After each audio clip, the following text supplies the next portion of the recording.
The wagon should have arrived 3 days ago. When Caleb Rourke found the wreckage at Dry Creek Crossing, he knew death had visited this place. Splintered wood, scattered belongings, and somewhere in that hell of dust and broken dreams, a woman who'd traveled 1,500 miles to marry him lay dying beneath the Wyoming sun. He had 48 hours, maybe less, to find her before the desert claimed what the crash hadn't finished. This is the story of a mail-order bride who refused to surrender, and the cowboy who tracked her through impossible odds. Stay with me until the end, and comment what city you're watching from. I want to see how far this story travels. The heat that summer of 1883 didn't just beat down on Red Hollow, Wyoming. It punished. It baked the earth until cracks spiderwebbed across the main street like broken pottery. It withered the sparse grass on the surrounding hills to the color of old rope. It made men move slowly, deliberately, conserving every ounce of moisture their bodies held. And it made Caleb Rourke stand at the depot platform every morning at dawn, scanning the eastern horizon for dust clouds that never came. His daughter Ruby stood beside him most mornings, her small hand tucked into his calloused palm. She was 6 years old, with hair the color of prairie wheat and eyes that saw too much for someone so young. She'd learned about loss early. Her mother, Caleb's wife Sarah, had died bringing her into this harsh world, leaving Caleb to raise a daughter alone in a land that showed mercy to neither man nor child. "Pa," Ruby said on the morning of the 4th day, tugging his sleeve. Maybe the lady changed her mind. Caleb's jaw tightened. He folded and unfolded the letter in his pocket. The paper had gone soft from constant handling, the ink fading but still legible. Mara Ellington, 24 years old, from St. Louis, a schoolteacher's daughter who'd answered his advertisement in the matrimonial news with words that had struck something deep in his chest he'd thought long dead. "Dear Mr. Rourke," she'd written in her careful, educated script, "I am writing not because I seek adventure or romance, but because I seek purpose. You mention in your advertisement that you have a young daughter who needs a mother's care. I have no children of my own, but I have taught them for 3 years at Miss Pemberton's School for Girls. I know their hearts, I know their hurts, and I know that love, real love, is built not in moments of passion, but in the quiet dailiness of showing up, day after day, choosing to care. If you'll have me, I'll come to Wyoming. I'll be a mother to Ruby. And I'll be a faithful wife to you. I ask for nothing but honesty and a chance to build something lasting." Caleb had read that letter 20 times before he'd written back, 30 times before he'd sent the money for her passage.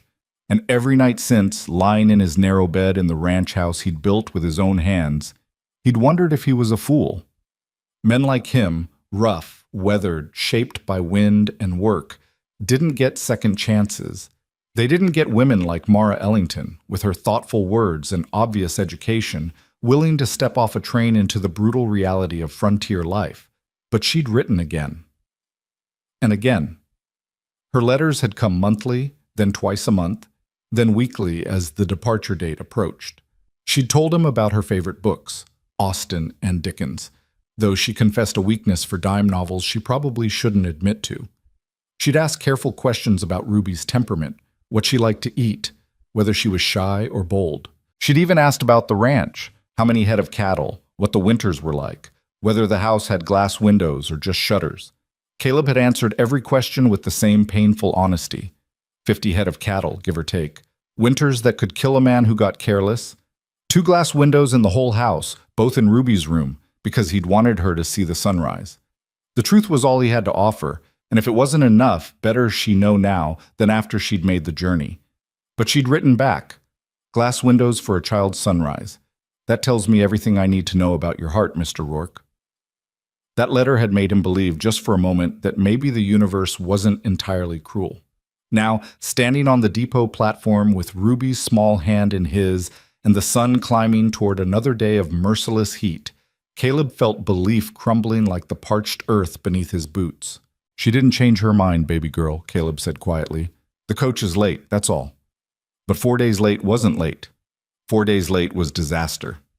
The depot manager, a grizzled man named Hoskins with tobacco-stained whiskers and rheumy eyes, came out of his office wiping sweat from his forehead with a gray handkerchief. "Caleb, he said, his voice carrying the weight of bad news. You should head home. The midday stage ain't coming either. I just got word. Word from where? Telegraph from Buffalo Creek. Line trouble east of there. No coaches getting through until they clear whatever's blocking the road. Caleb's gut twisted. What kind of trouble? Hoskins shrugged. Could be anything. Rock slide, flash flood. Indians, though, that ain't likely anymore. He paused, reading something in Caleb's expression. Your bride coming in on one of those coaches? Was supposed to be here Monday. Today's Friday, son. I know what day it is. Hoskins studied him a moment longer, then spat a stream of tobacco juice into the dust. I'm sure she's fine. Probably held up at a way station somewhere, playing cards and eating tinned peaches until the road clears. Caleb didn't answer. He turned to Ruby, who was staring up at him with those knowing eyes. Come on, sweetheart. Let's get you home. They walked the half-mile to where he'd tied his horse, a big bay gelding named Buck. Caleb lifted Ruby into the saddle and swung up behind her, one arm around her narrow shoulders. The town of Red Hollow sprawled behind them, if you could call it a town. 2 saloons, a general store, a blacksmith, the depot, and maybe 30 buildings total, most of them leaning slightly as if tired of fighting the wind. Caleb's ranch lay 7 miles northeast, where Cottonwood Creek cut through a small valley that stayed green even in drought years. It wasn't much. A main house, a barn, a bunkhouse for the 2 ranch hands he employed seasonally, and corrals that always needed mending. But it was his. He'd claimed the land through the Homestead Act, broken his back proving it up, built every structure with timber he'd hauled himself from the Medicine Bow Mountains 40 miles south. He'd done it all for Ruby, and now, maybe, for Mara, if she was still alive to see it. That evening, after Ruby had gone to bed, Caleb sat on the porch watching the sun bleed out across the western horizon. The temperature had finally dropped below brutal, and a faint breeze carried the smell of sage and distance. Inside the house, Ruby's breathing had fallen into the deep rhythm of sleep. She'd been quiet all afternoon, sensing his worry, trying not to add to it with questions she was too young to ask, but old enough to feel. Caleb pulled out Mara's last letter, the one that had arrived 2 weeks before her departure. Dear Caleb, I hope by now I can call you that rather than Mr. Rourke. I leave for Wyoming in 6 days. My trunk is packed. My affairs in St. Louis are settled. I find myself nervous in a way I haven't been since childhood, but it's a good nervousness, the kind that comes before something important begins. I've been thinking about what it means to choose a life rather than simply accept the one given to you. My father was a kind man, but he believed a woman's path was narrow: teacher, wife, mother, in that order, within the boundaries of proper society.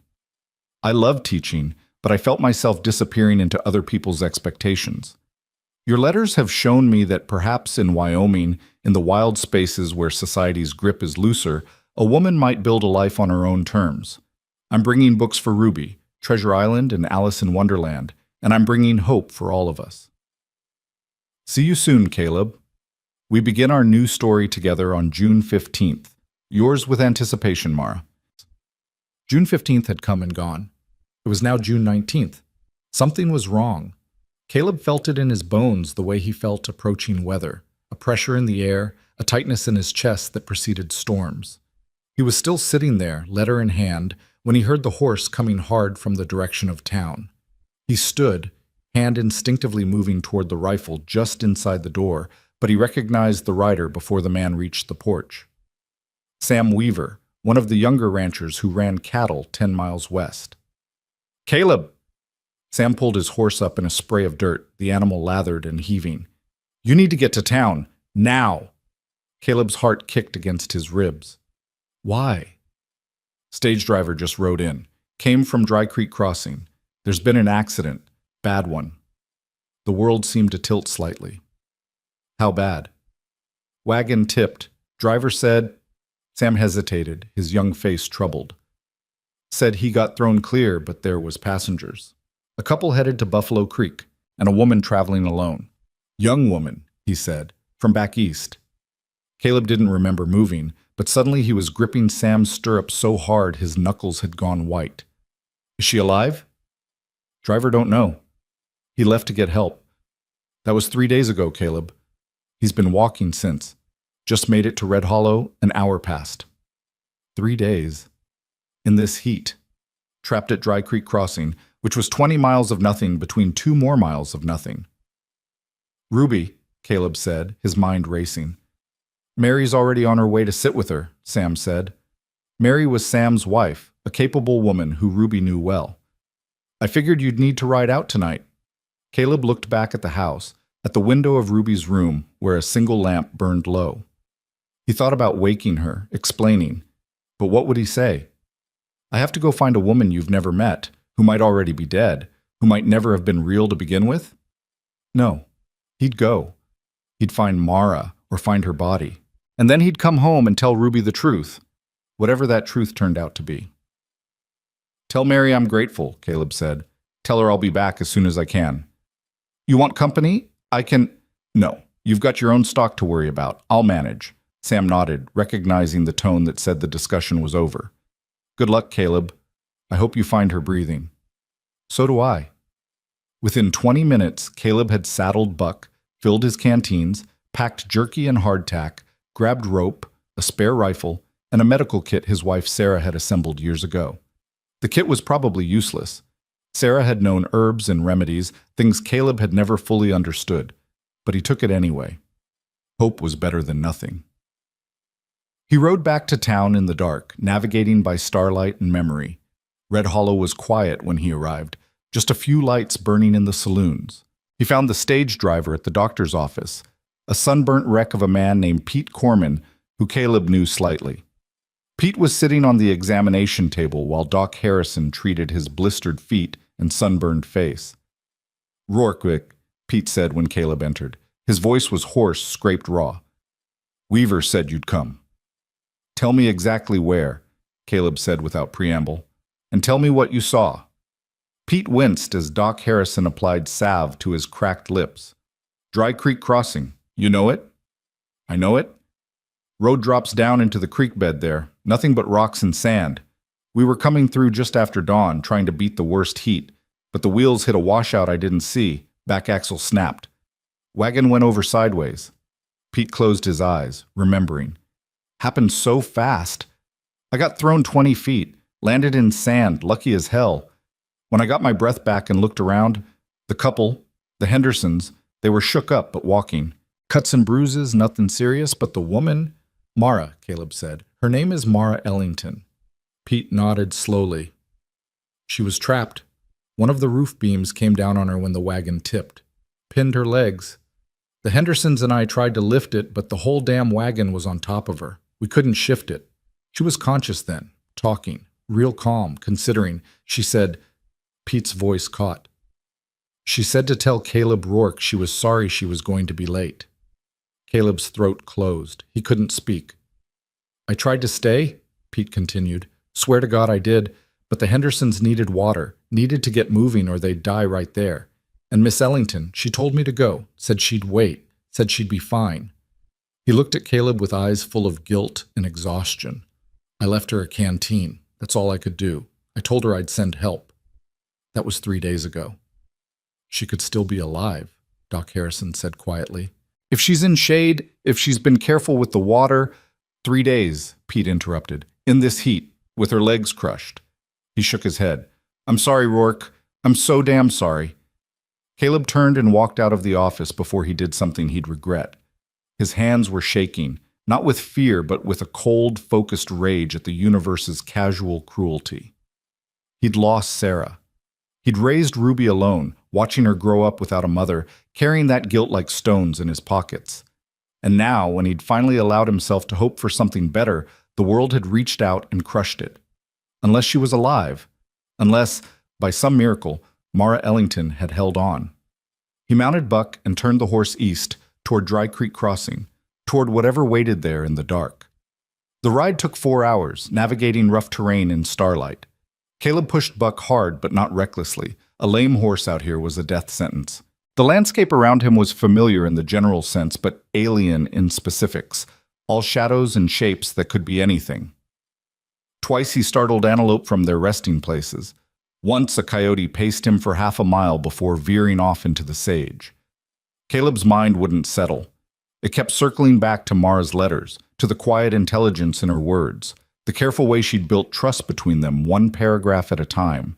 She'd told him about losing her mother to typhoid when she was 14, about stepping into that role for her younger sister, essentially raising the girl while their father retreated into books and grief, about choosing teaching not because it was expected, but because children's minds were gloriously unjaded, still capable of wonder.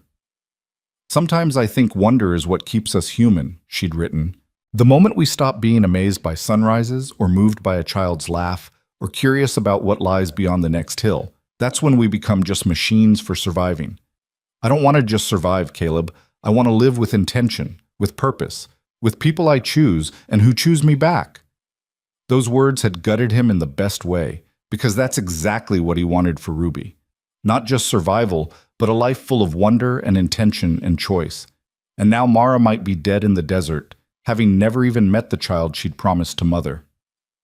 Dawn was breaking, washing the eastern sky in shades of rose and gold, when Caleb spotted the wreckage. Dry Creek Crossing was well named. The creek bed was nothing but stones and sand this time of year, a 30-foot-wide scar cutting through low hills. The stage wagon lay on its side like a broken toy, canvas torn, wheels jutting at wrong angles. Caleb's heart hammered as he rode closer. He couldn't see anyone moving. No sound but wind and the creak of Buck's saddle. "Mara." His voice cracked the silence like a gunshot. "Mara Ellington." Nothing. He dismounted 20 feet from the wreck, ground-tying Buck, and approached on foot. The sun was rising fast now, temperature already climbing.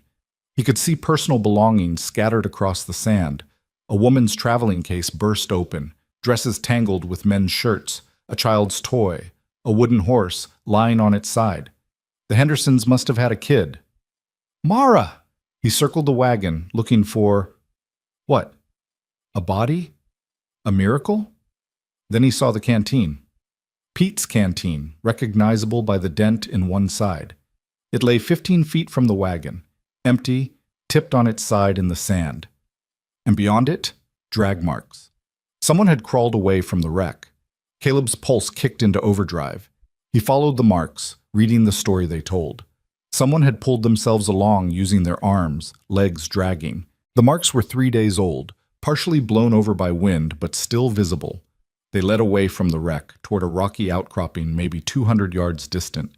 He ran, no longer caring about conserving energy or water. He ran through sand that grabbed at his boots, over rocks that turned under his weight, following those terrible drag marks that spoke of determination and agony in equal measure. "Mara! Mara, can you hear me?" Near the rocks, he found a strip of blue cloth caught on a thorn bush. The fabric was quality, well made, the kind a woman from St. Louis might wear for traveling. The drag marks continued around the rocks, and Caleb's lungs burned as he scrambled after them. On the far side, sheltered slightly from the direct sun, he found the fallen beam from the wagon. Someone had somehow managed to drag it here, though God only knew how, and trapped beneath it, partially in shadow, lay a woman's form. Caleb fell to his knees beside her. "Mara, Mara, it's Caleb." I'm here." She didn't move. Her face was turned away from him, dark hair matted with sand and sweat. He could see her dress was torn, her legs bent at angles that made him sick to look at. Her skin was burned by the sun, lips cracked and bleeding. With shaking hands, he touched her throat, feeling for a pulse. And there it was. Thready, barely there, but present. She was alive. "Thank God," Caleb breathed. "Thank God you're alive." He assessed the situation with the practical part of his brain that had kept him alive on this frontier for 15 years. The beam across her legs wasn't actually pinning her anymore. She'd managed to work most of herself free, probably over hours or days. But her legs were definitely broken, both of them, from the look of it. She'd somehow dragged herself in this beam 200 yards from the wagon to this meager shade, and then she'd collapsed. The strength that must have taken. The sheer will.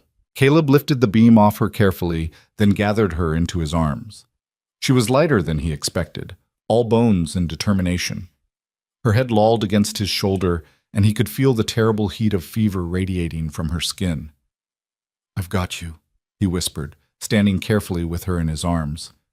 "I'm taking you somewhere safe." Just hold on a little longer." She made no sound, didn't open her eyes, but her breathing changed slightly, just a hitch that might have been awareness.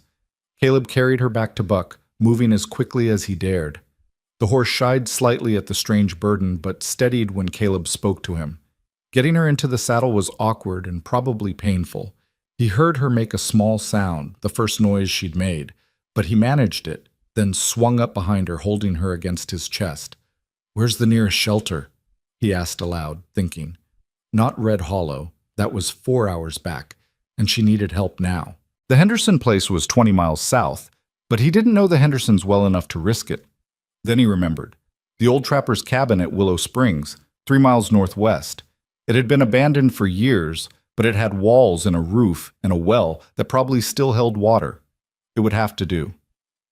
He turned Buck toward Willow Springs and touched his heels to the horse's flanks. "Come on, boy, fast as you can without jostling her." Buck seemed to understand. He moved into a smooth, ground-eating lope that covered distance without jarring. Caleb held Mara against him, one arm supporting her shoulders, the other steadying her broken legs as much as possible. He could feel her heart beating against his chest, feel the shallow rise and fall of her breathing. "Stay with me," he murmured into her hair. "We're almost there. Just stay with me, Mara. I didn't ride 20 miles to lose you now." The cabin appeared through the heat shimmer like a mirage, weathered wood, sagging slightly but intact. Caleb had been here once, years ago, checking on it as part of a sweep for rustlers. The trapper who'd built it, a Frenchman named Levesque, had died or moved on, and the place stood empty. Caleb dismounted carefully, lifted Mara down, and kicked open the cabin door. Inside was a single room, maybe 12 by 12, with a stone fireplace, a rough table, 2 chairs, and a bed frame with no mattress. Dust thick on everything. But the roof was solid, and when Caleb tested the pump at the sink, water coughed out after a few strokes. Rusty at first, then clear. Thank God. He laid Mara on the bed frame, wishing desperately for blankets or a mattress or anything soft. Her fever was raging now, her skin hot enough to burn. He knew heat stroke when he saw it. He'd lost ranch hands to it, seen strong men reduced to confusion and convulsions in hours. Water. She needed water immediately. Caleb pumped frantically, filling a tin cup he found hanging on the wall. He knelt beside her, lifted her head gently, and touched the cup to her lips. "Mara. Mara, you need to drink. Just a little. Come on." Her lips moved slightly. He tilted the cup, letting water trickle into her mouth. Most of it ran down her chin, but she swallowed once, twice. He kept at it, patient, letting her take sips at her own pace. After what felt like hours but was probably 5 minutes, she'd managed maybe a quarter cup. It was a start. He set the cup aside and began working on her injuries. Her dress was ruined, torn and filthy, but he left it for now. Modesty mattered less than survival, but he'd preserve what he could. Her legs were definitely broken, both of them below the knee. The left one was worse, bone visible through torn skin.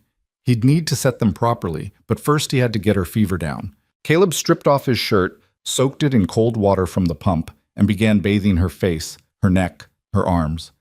The water evaporated almost instantly in the heat, but he kept at it, pump and ring, over and over. Her skin was so hot it felt almost inhuman. "Come on," he muttered. "Fight. I know you can fight. You dragged yourself 200 yards with broken legs. You can fight this." Hours passed. The sun climbed to its zenith, turning the cabin into an oven despite the shade. Caleb worked methodically, cool her skin, give her water, check her breathing, repeat.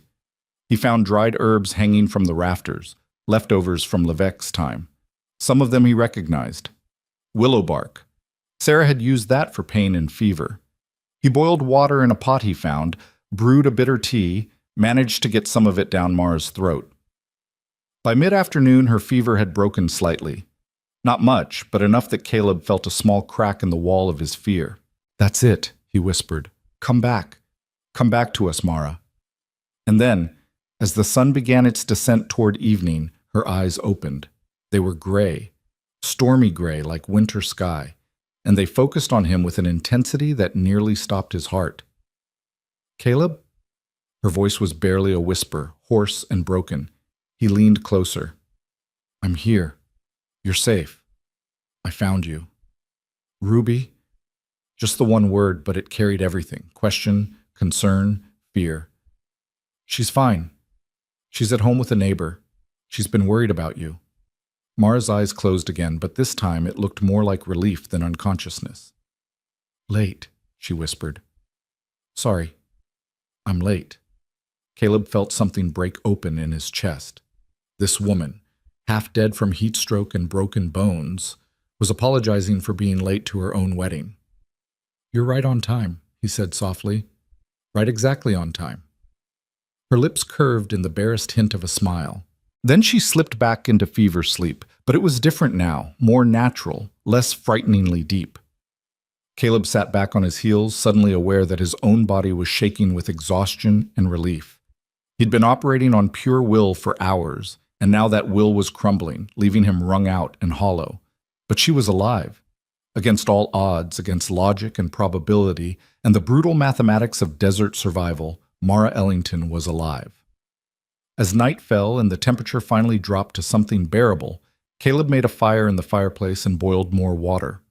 He managed to get Mara to drink a little broth he made from beef jerky and some wild onions he found growing near the well. She didn't wake fully, but she swallowed when he coaxed her, and that was enough. He sat beside the bed, watching her breathe, occasionally checking her pulse and temperature. The fever was still there but seemed to be losing its grip. Her body was beginning to fight back. Around midnight, she stirred again. This time her eyes opened fully, and there was consciousness behind them, pain and confusion, but also awareness. Where? She asked. Old Trapper's cabin, about 3 miles from where I found you. Do you remember the accident? She nodded slightly. Wagon, tipped, driver left. Said, help was coming. I'm sorry it took 3 days, I didn't know. You came. Her eyes fixed on his face with an expression he couldn't quite read. You found me. Of course I did.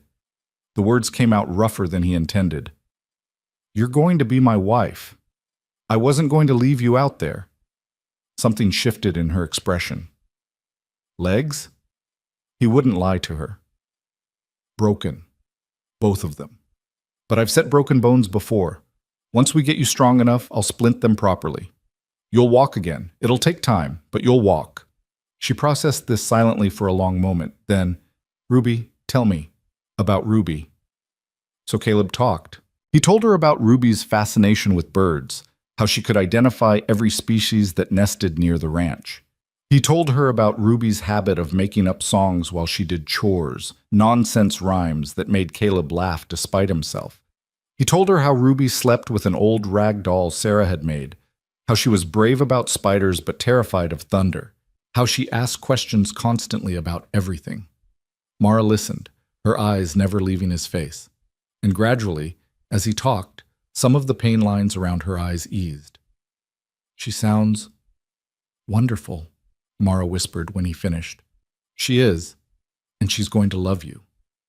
You don't know that.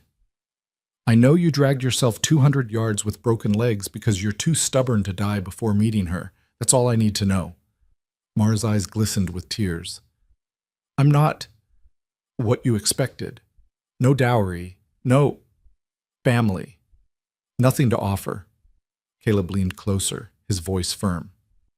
Listen to me. I didn't advertise for a mail-order bride because I wanted money or connections. I did it because Ruby needs a mother, and I need a partner. Someone who'll choose this life. Choose us. You already did that, Mara. You got on a train in St. Louis and traveled 1,500 miles into the unknown. You survived a wagon crash that should have killed you. You fought through 3 days in hell because you'd given your word. That's what you bring to this marriage, and that's enough, more than enough. A tear slipped down her cheek. I'm scared. Of what? That I won't be good enough. That Ruby will see through me. That you'll regret this. Caleb gently wiped the tear away with his thumb. Do you want to be here? Truly? Yes. Then you're good enough. The rest we'll figure out together. She held his gaze for a long moment, searching for something. Whatever she found there must have satisfied her because she finally nodded. Together, she repeated. Together, Caleb confirmed. Outside, the Wyoming night stretched vast and dark, full of stars and silence. Inside the cabin, by firelight, a man and a woman who'd never met face to face before today made promises without words, promises to fight, to survive, to become the family they'd both been searching for. Mara fell asleep again shortly after, but it was real sleep this time, healing sleep. Caleb kept watch through the night, tending the fire, checking her breathing, making sure her fever didn't spike again. As dawn approached and the first pale light began to seep through the cabin's single window, Caleb finally allowed himself to believe they might actually survive this. Not just survive. They might actually build the life Mara had written about in her letters. A life of intention and purpose and choice. He looked at her sleeping face, still marked by ordeal, but also showing hints of the woman she must have been before the crash. Determined, intelligent, brave beyond measure. "Welcome to Wyoming, Mara Ellington," he whispered. "It gets better from here, I promise." Outside, a mourning dove called its lonely song, and a new day began. The morning sun found them still in the cabin, Caleb dozing in the chair he'd pulled beside Mara's makeshift bed, his head tipped back against the rough wall. He jerked awake at the sound of her stirring, instantly alert despite having slept maybe 2 hours total. "Easy," he said, moving to her side as she tried to shift position. "Don't move too fast, your legs." "I know." Her voice was stronger than the night before, though still raw. "I can feel them. Or rather, I can feel what's wrong with them." Caleb studied her face in the early light. The fever flush had faded somewhat, leaving her pale beneath the sunburn. Her dark hair was a tangled mess, and there were shadows under her eyes that spoke of pain she wasn't voicing, but those storm-gray eyes were clear and focused. "How bad is the pain?" he asked. "Considerable." She managed a weak smile. "But I've had worse." "You've broken both legs before?" "No, but I once had scarlet fever as a child. This seems preferable to that particular hell." Caleb found himself almost smiling despite everything. There was a dry humor in her tone that her letters had only hinted at. "I need to set the bones properly and splint them. It's going to hurt." "I assumed as much." She took a breath. "Do you have whiskey for the pain?" "I have some in my saddlebag. Not much, but enough." "Then I suppose we should proceed before I lose my nerve entirely." Caleb retrieved the whiskey and helped her drink a generous amount. She coughed, sputtered, and grimaced. "That's dreadful." "It's not meant to be enjoyed, just effective." Mission accomplished on both counts. She lay back and he saw her hands grip the edge of the bed frame. "Tell me about the ranch while you work. Distract me." So Caleb talked while he examined her legs more thoroughly in the better light. The left leg was indeed worse. A compound fracture of the tibia, bone visible through torn skin that he'd need to clean thoroughly to prevent infection. The right leg was a simpler break, but still serious. He'd need straight branches for splints, cloth for binding, and more of that willow bark tea to help with inflammation. "The ranch sits in a valley where Cottonwood Creek runs year-round," he said, working as gently as he could while still being thorough. "Even in drought years, we've got water. The house faces east, so you get sunrise through those windows I mentioned. Ruby's room is on the north side, stays cooler in summer. There's a garden plot Sarah started that I've kept up, though I'm no farmer. Mostly vegetables. Some herbs." Mara gasped when he touched a particularly tender spot, but nodded for him to continue both the story and the examination. "The barn's solid. Built it the second year, right after the house. Lost some cattle that first winter because I didn't have proper shelter for them. Learned that lesson hard." He paused, assessing what he'd need. "I have to go outside and find some straight branches. Will you be all right for a few minutes?" "I'll endeavor not to run away." That dry humor again. Caleb felt something warm in his chest that had nothing to do with the growing heat of the day. "I'll be quick." He found suitable branches near the creek that fed the cabin's well, 2 sets of reasonably straight willow shoots that would serve as splints. He stripped them of bark and leaves, then returned to find Mara awake and watching the door. "I thought perhaps you'd reconsidered," she said quietly. "Decided that a broken bride wasn't worth the trouble." Caleb knelt beside the bed and met her eyes directly. I'm going to say this once, and I need you to hear it. You are not trouble. You are not a burden. You are a woman who survived something that would have killed most men. You made it 3 days in conditions that have claimed the lives of experienced frontiersmen. That makes you tougher than half the ranch hands I've ever hired. So no, Mara, I haven't reconsidered, and I won't. She blinked rapidly, and he realized she was fighting tears. I've never been tough. I've always been the bookish one, the careful one, the one who thought too much and acted too little. Then you've been underestimating yourself. He tore strips from his spare shirt to use as binding. Being tough isn't about being loud or reckless. It's about doing what needs to be done even when you're terrified. You did that. You're doing it now. I am terrified, she whispered. Good. Fear means you understand the stakes. It's people who aren't afraid that get themselves killed out here. He positioned the first splint against her right leg, the simpler break. This is going to hurt. Are you ready? She gripped the bed frame again, knuckles white. No, but do it anyway. Setting the bone required pressure and precise movement, pulling the leg straight while feeling for the alignment of broken ends.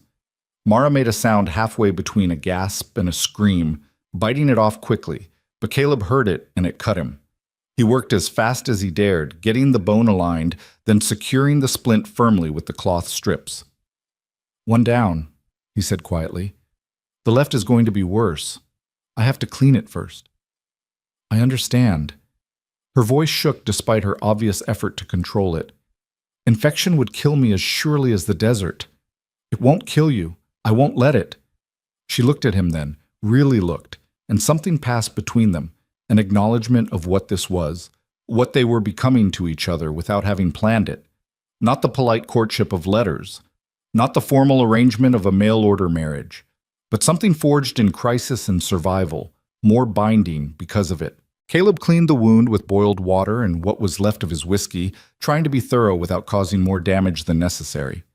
Mara's breathing went ragged, quick and shallow, but she didn't cry out.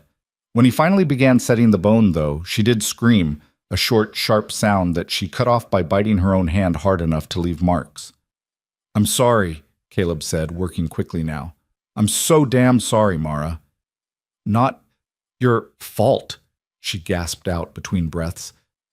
Just finish. He did, securing the second splint and binding it firmly. When he finally stepped back, his hands were shaking and sweat dripped down his face despite the morning coolness still lingering in the cabin. Mara lay very still, breathing hard, tears streaming down her temples into her hair. Is it done? It's done.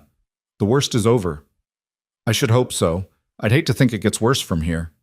Caleb surprised himself by laughing, a short, exhausted bark of sound. You're going to fit right in out here? Wyoming doesn't suffer whiners. Noted. She closed her eyes, exhausted by pain. Will I really walk again, or were you simply being kind last night? You'll walk. It'll take months, probably. You'll need to be patient. Let the bones heal properly. But yes, you'll walk. Months, she repeated softly. That's a long time to be helpless. You won't be helpless. You'll be healing. There's a difference. She was quiet for a long moment, then opened her eyes again. Caleb, I need to tell you something, before we go any further, before you take me to meet Ruby. He heard the seriousness in her tone and sat in the chair, giving her his full attention. All right. I wasn't entirely truthful in my letters. Not dishonest, exactly, but not complete truth either. Caleb's gut tightened, but he kept his expression neutral. I'm listening. I told you my father was a school teacher. That was true. I told you my mother died when I was 14. Also true. What I didn't tell you was that my father remarried 3 years ago to a woman who had very specific ideas about what her stepdaughter should become. My younger sister Lily, she accommodated. Became exactly what Mrs. Eleanor Ellington wanted, mannered, proper, quiet. But I couldn't or wouldn't, I'm not sure which. She paused, gathering strength or courage or both. There was a man in St. Louis, Theodore Grimsby, son of my father's patron, a wealthy man who funded the school. Theodore was persistent in his attentions. When I declined his proposal, twice, he became less pleasant about it, started making implications about my character. about my suitability as a teacher, about my father's position at the school. He tried to force you into marriage, Caleb said flatly. Not in so many words, but yes. The pressure was considerable. My stepmother sided with him naturally. She saw it as an excellent match. My father... Mara's voice went quiet. My father said nothing, did nothing. And that's when I knew I had to leave. Because if I stayed, eventually the pressure would wear me down, or Theodore would manufacture some scandal that would destroy not just my reputation, but my father's livelihood. So I saw your advertisement, and I answered it. She met Caleb's eyes directly. I'm not running from scandal. I haven't done anything shameful. But I'm running from a man who wouldn't take no for an answer, and a society that would have forced me to marry him anyway. If that makes me unsuitable, if that changes your opinion of me, I'd rather know now. Caleb was quiet for a long moment, processing. Then he leaned forward, elbows on his knees, and spoke carefully. Out here, Mara, a person's past matters a hell of a lot less than who they are in the present. Nobody in Red Hollow knows you came from St. Louis unless you tell them. Nobody knows about Theodore Grimsby unless you want them to. And speaking personally, he held her gaze. Any man who tries to force a woman into anything deserves to be horsewhipped. You didn't run from him. You chose a different life. There's a difference, and it's one I respect.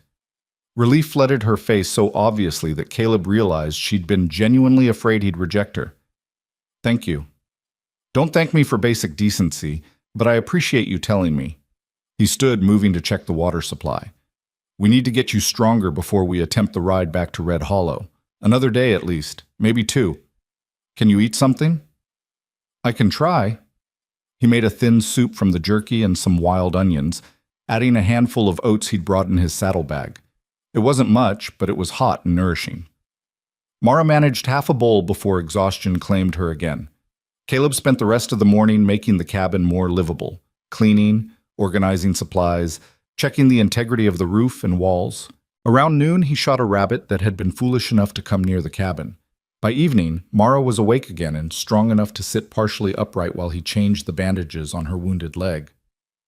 Tell me about Sarah, she said as he worked. Ruby's mother, your wife. Caleb's hand stilled for just a moment.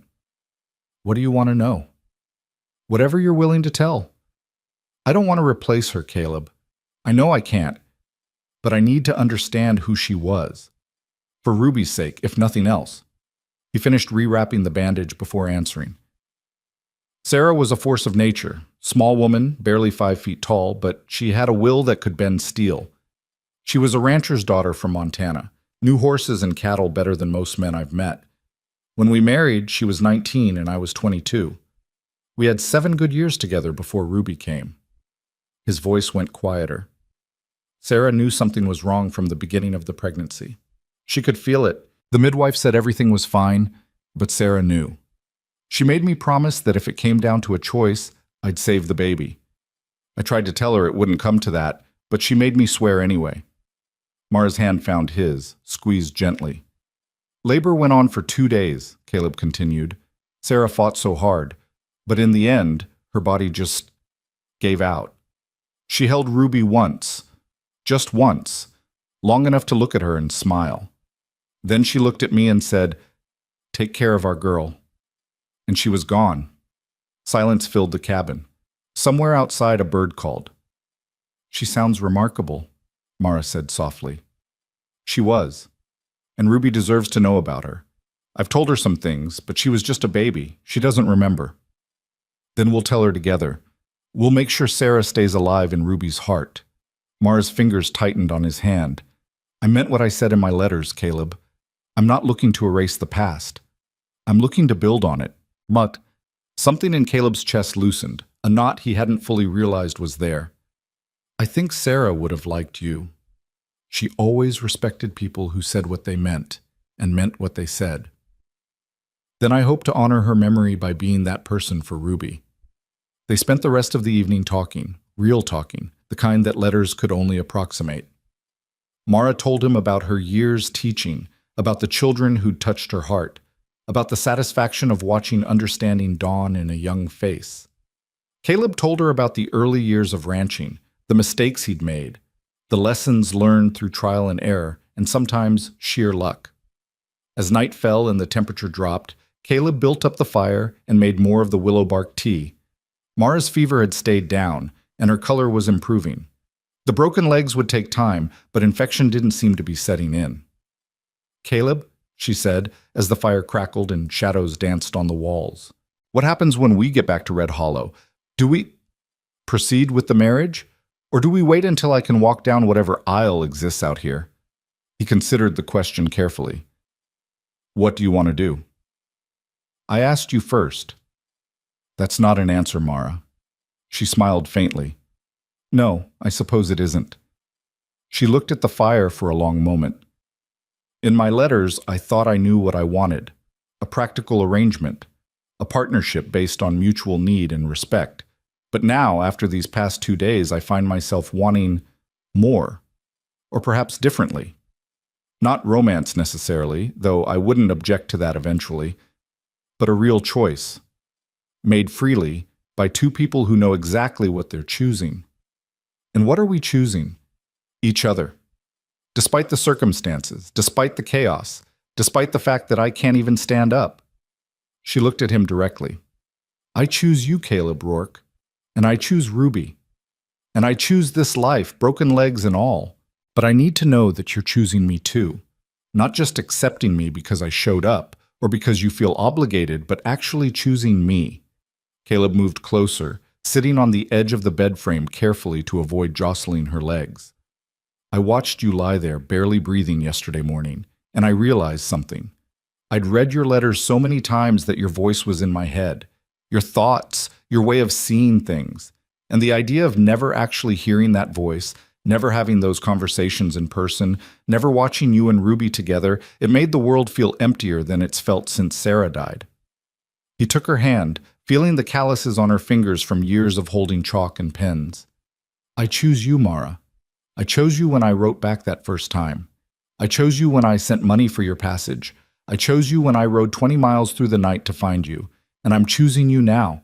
Every day from here forward, I'm choosing you." Mara's eyes filled with tears, but she was smiling. "Then I suppose we're engaged. Properly engaged. Not just arranged, but chosen." "I suppose we are." "Caleb?" "Yes?" "Would you kiss me?" "I realize we're not married yet, and perhaps it's forward of me, but I'd like to be kissed by the man I'm going to marry. Just once. To make it real."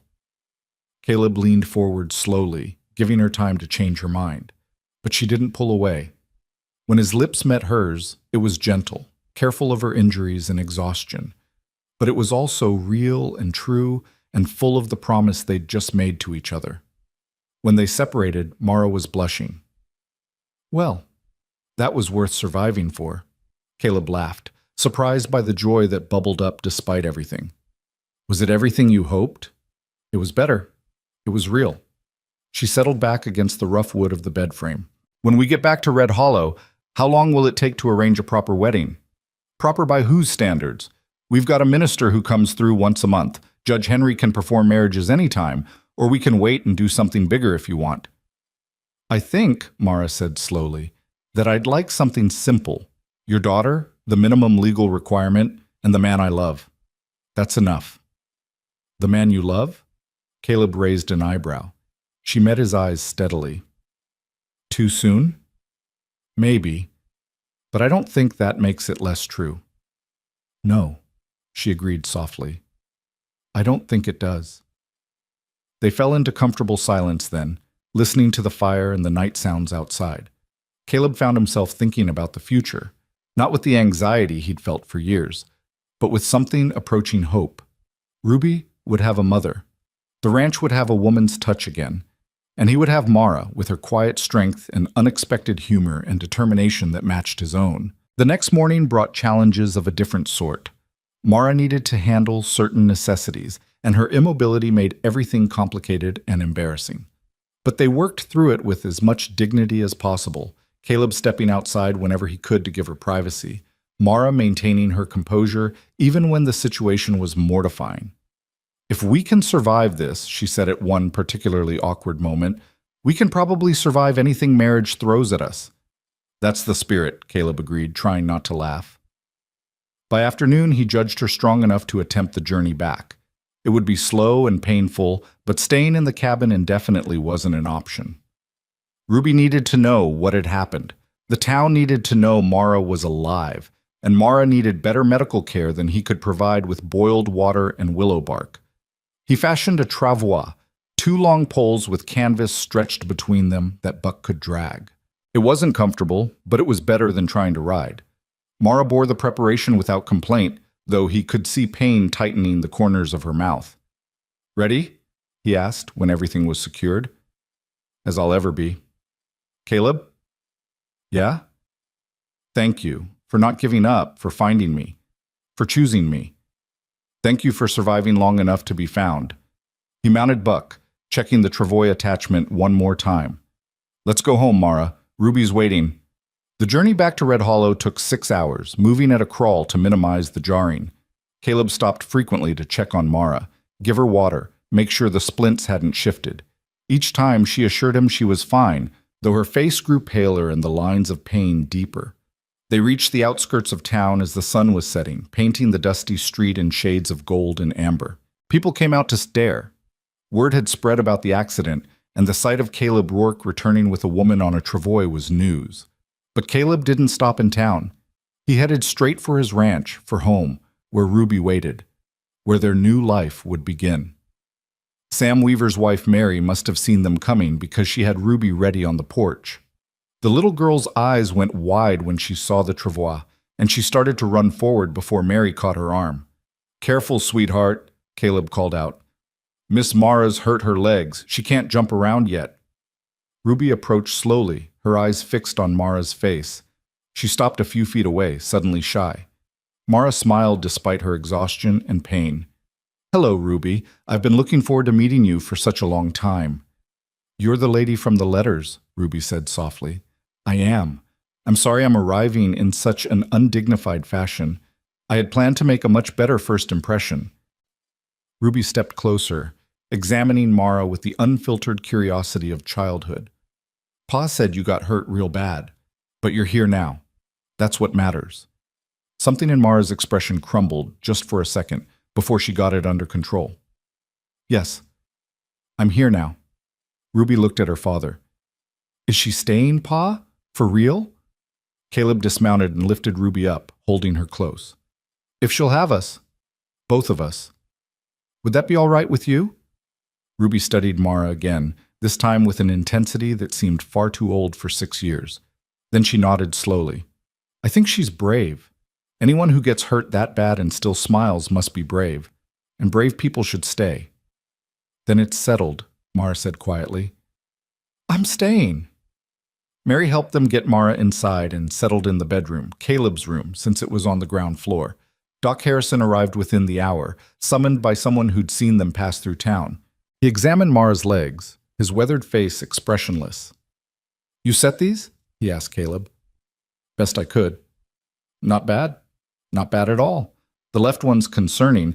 That wound could still turn bad. But if it doesn't, she should heal up fine. Months, though, maybe 6 before she's walking steady." "I understand," Mara said from the bed. Doc Harrison looked at her with something like respect. "You're a tough one. Most folks wouldn't have made it 3 days out there." "So I've been told." Mara glanced at Caleb. "I'm beginning to believe it might be true."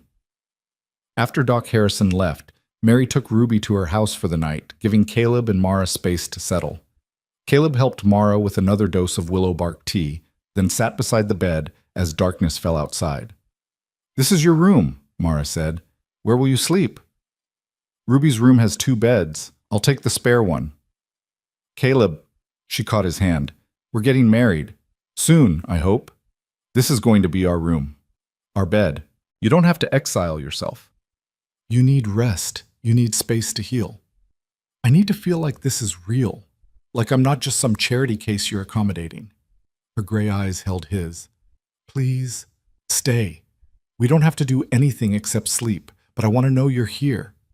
So Caleb stayed, lying carefully on top of the blankets while Mara slept beneath them. He listened to her breathing even out, watched her face relax into genuine rest. And somewhere in the dark hours before dawn, He finally let himself believe that maybe, just maybe, they were going to make this work. The mail-order bride had arrived, battered and broken, but alive.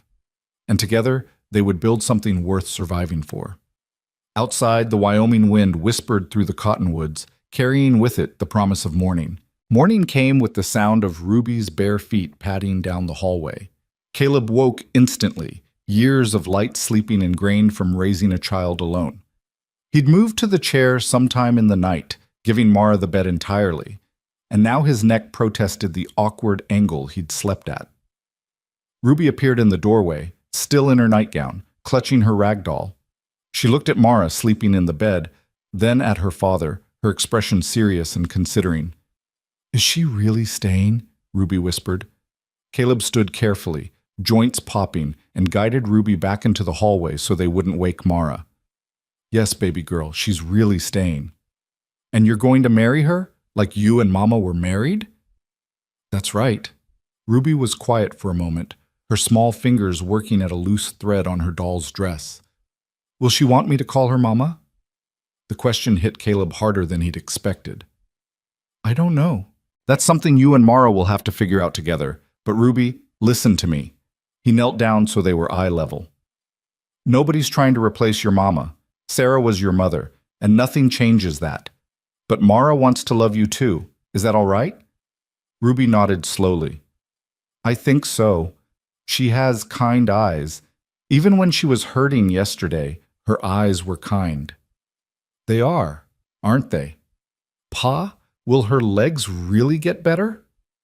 "Doc Harrison says yes, but it'll take a long time. She won't be able to walk or do much for months." Ruby processed this with the seriousness she brought to most things.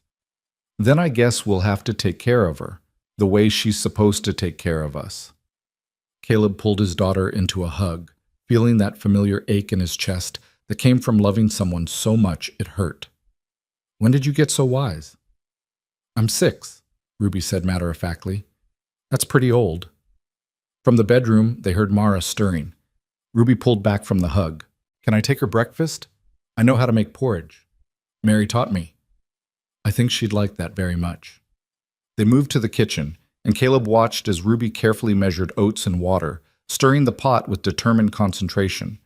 She was wearing her serious face, the one that appeared when she was trying very hard to do something important correctly. When the porridge was ready, Ruby insisted on carrying it herself, walking with exaggerated care so as not to spill. Caleb followed behind, ready to catch the bowl if needed, but Ruby made it to the bedroom without incident. Mara was awake, propped up on pillows Caleb had arranged the night before. Her hair was still a mess, and there were deep shadows under her eyes, but she smiled when she saw Ruby in the doorway. "Good morning," Mara said softly. "I made you breakfast," Ruby announced. "It's porridge. Pa says you need to eat to get strong again." "That's very thoughtful of you. Thank you, Ruby." Ruby approached his bed carefully, setting the bowl on the small table Caleb had pulled over. Then she just stood there, staring at Mara with open curiosity. "You can ask questions," Mara said gently. "I don't mind." "Do your legs hurt very much?" "Yes, quite a lot, but not as much as yesterday." "Pa says you dragged yourself a really long way after the wagon crashed, that you didn't give up even though you were hurt." "I didn't want to give up. I had made a promise to come here, and I wanted to keep it." Ruby tilted her head. "Because of Pa?" "Because of both of you. I wanted to meet you very much, Ruby. Your father wrote about you in his letters, and I thought you sounded like someone I'd like to know." "What did he say about me?" Caleb started to intervene, but Mara caught his eye and gave a slight shake of her head. She wanted to handle this herself. "He said you're smart and curious, that you ask questions about everything, that you love birds and can name every type that comes to the ranch, that you sing made-up songs while you do chores, and that they make him smile even on hard days." Mara's voice was warm. "He also said you're brave, and that you've been very patient waiting for me to arrive." Ruby considered this. "I have been patient, but I was starting to think maybe you changed your mind." "I didn't change my mind. The wagon just had other ideas."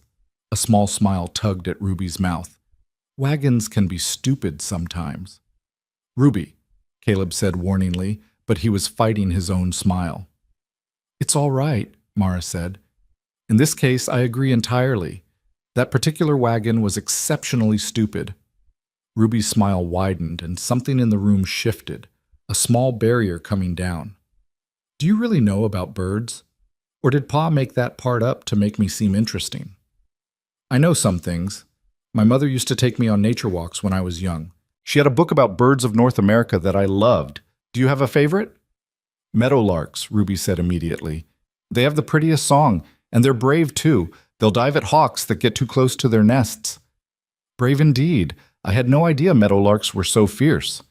"Most people don't know. They think larks are just pretty singers, but they're warriors when they need to be." Mara's eyes met Caleb's over Ruby's head, and he saw understanding there. Ruby was talking about more than birds. "I brought you books," Mara said. "They're in my trunk, which I assume is somewhere in this house if it survived the crash." "It survived," Caleb confirmed. "It's in the front room. Got banged up, but intact." Ruby's eyes lit up. "Real books? New ones? Treasure Island and Alice in Wonderland? Have you read either?" "No, we only have Pa's cattle ledgers and Mama's Bible and one book about Wyoming history that's mostly boring." "Ruby," Caleb said again, but with less conviction.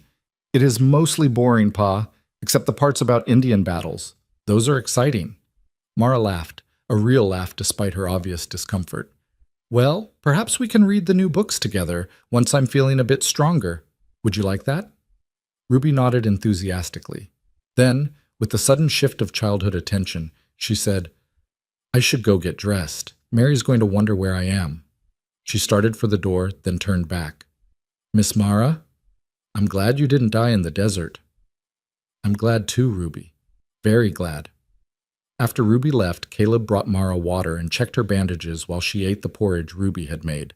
The swelling in her legs had gone down slightly, and the wound on her left leg looked no worse than the day before. Small victories. "She's wonderful," Mara said quietly. "Everything you wrote? And more. She likes you. That's not always guaranteed with Ruby. She's careful with new people. But she has reason to be. She's lost her mother. She's learned that people can disappear." Mara set down the spoon, her porridge only half eaten. "Caleb, we need to talk about the practical realities here. I can't walk. I can barely move. I'm going to be a burden for months, not a help. We've been through this. No, listen, please." She met his eyes. "I know what you said at the cabin, and I believe you meant it, but that was in the moment when everything was dramatic and heightened. Now we're here, in your home, and you're going to have to care for me like an invalid. You're going to have to help me with things that are humiliating for both of us. Ruby's going to see that her new mother is helpless. The town is going to talk." "Let them talk. It's not that simple, and you know it. In a small town, reputation matters. Yours and Ruby's and now mine. If we're not careful, this situation could become, what, scandalous?" Caleb sat on the edge of the bed. "Mara, you're worried about the wrong things. Yes, people will talk. They always do. But you know what they'll say? They'll say Caleb Rourke's mail-order bride survived a wagon crash that should have killed her, and he brought her home anyway. They'll say she must be tough as nails. They'll say he must really want to marry her if he's willing to nurse her through recovery. None of that's bad." "You're oversimplifying." "Maybe, but I've lived here for 15 years. I know these people. They respect strength and commitment. You've already shown both." Mara looked away, blinking rapidly. "I've never been this helpless in my life. I've always been capable, independent. Now I can't even walk to the privy without assistance." "For now, not forever." Caleb took her hand. "And you're still capable and independent. Your legs are broken, not your mind, not your spirit. You're still the woman who wrote those letters, who taught children, who made the choice to come here. None of that's changed. Everything's changed. Not the important things." They sat in silence for a moment, the morning light slanting through the window warming the room.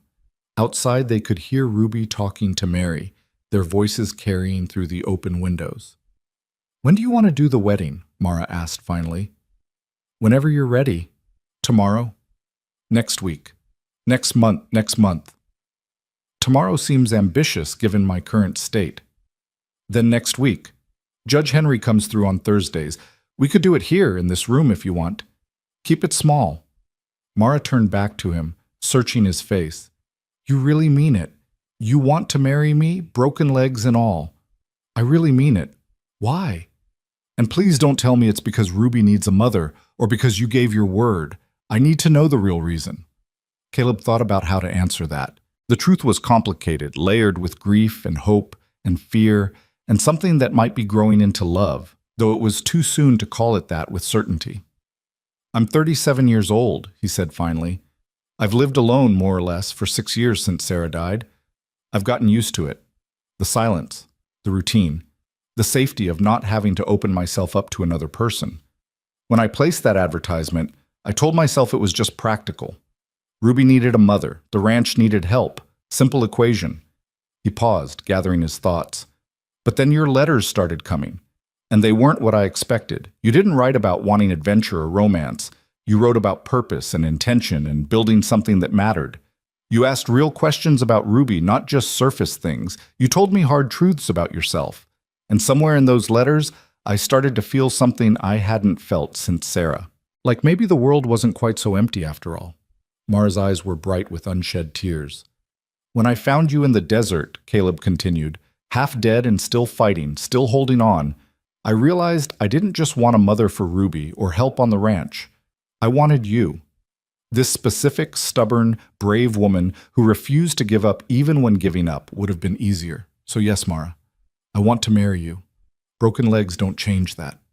A tear slipped down Mara's cheek. I'm not brave. I'm terrified. Of failing Ruby. Of failing you. Of being a burden instead of a partner. Then we'll be terrified together. He wiped the tear away gently. Being scared doesn't make you weak. It makes you human. Caleb Rourke, you're far too kind for your own good. I've been called many things. Kind isn't usually one of them. Mara laughed through her tears. Then perhaps I bring it out in you. Perhaps you do. The next few days fell into a pattern. Caleb tended to Mara's needs in the morning, changed her bandages, helped her with necessities that they both pretended were less mortifying than they actually were. Ruby visited constantly, bringing flowers she'd picked, asking endless questions, gradually growing more comfortable. In the afternoons, when Mara was strongest, she began reading to Ruby from Treasure Island, and Caleb would listen from the doorway, watching his daughter's face light up with the adventure. But it wasn't all smooth. Pain kept Mara awake at nights, and Caleb would hear her trying to stifle groans so as not to wake him. The wound on her left leg looked angry and inflamed despite his careful cleaning, and he worried about infection taking hold. And there were moments when Mara's spirits would crash, when she'd turn her face to the wall and refuse to talk, overwhelmed by helplessness and pain. On the fourth day, Sam Weaver and his wife Mary came to visit, bringing food and well wishes. Other neighbors followed. The Hendersons, who'd been in the wagon crash with Mara and had made it to safety. Mrs. Chen from the general store. Even old Hoskins from the depot. But not everyone who came had kindness in mind. On the fifth day, 3 women from town arrived together. Mrs. Gertrude Vale, wife of the bank manager. Mrs. Patricia Summers, whose husband owned the largest spread in the county. And Miss Constance Hart, the schoolteacher who'd held her position for 20 years and guarded it jealously. Caleb met them on the porch, Ruby at his side. Mr. Rourke, Mrs. Vale said, her voice dripping with false sympathy. We've come to welcome your fiancé and to offer our assistance in this difficult time. There was something in her tone that put Caleb's back up immediately. That's kind of you. Mara's resting at the moment. Oh, we wouldn't dream of disturbing her rest, Mrs. Summers cut in. We simply thought, given the circumstances, you might need guidance on how to proceed appropriately. Appropriately, Caleb repeated flatly. Well, yes. Miss Hart stepped forward, her thin face pinched with disapproval. It's highly irregular, Mr. Rourke, an unmarried woman living in your home. Even given her injuries, people will talk. They are talking. Let them. But think of Ruby, Mrs. Vale said, putting a hand on Ruby's shoulder. Ruby immediately stepped away from the touch. A child needs to be raised in a proper environment, with proper examples. Caleb felt his temper rising, but before he could respond, a voice came from inside the house. I may be bedridden, but I'm not deaf. The women turned to see Mara in the doorway to the bedroom, leaning heavily on the doorframe. She must have dragged herself there, and the effort had clearly cost her. Her face was pale and sweat beaded on her forehead, but her expression was composed and her voice was steady. "If you have concerns about my presence in this house," Mara continued, "then address them to me directly, not to Caleb. Not in front of his daughter."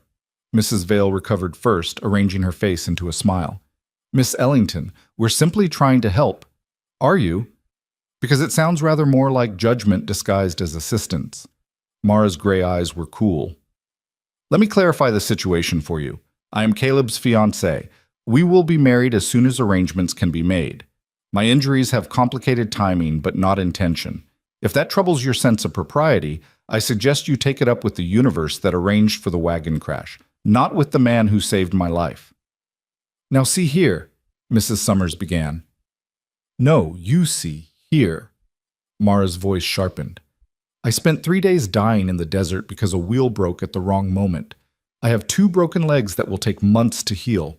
I am in constant pain, and frankly, I have neither the energy nor the inclination to care what the ladies of Red Hollow think of my living arrangements.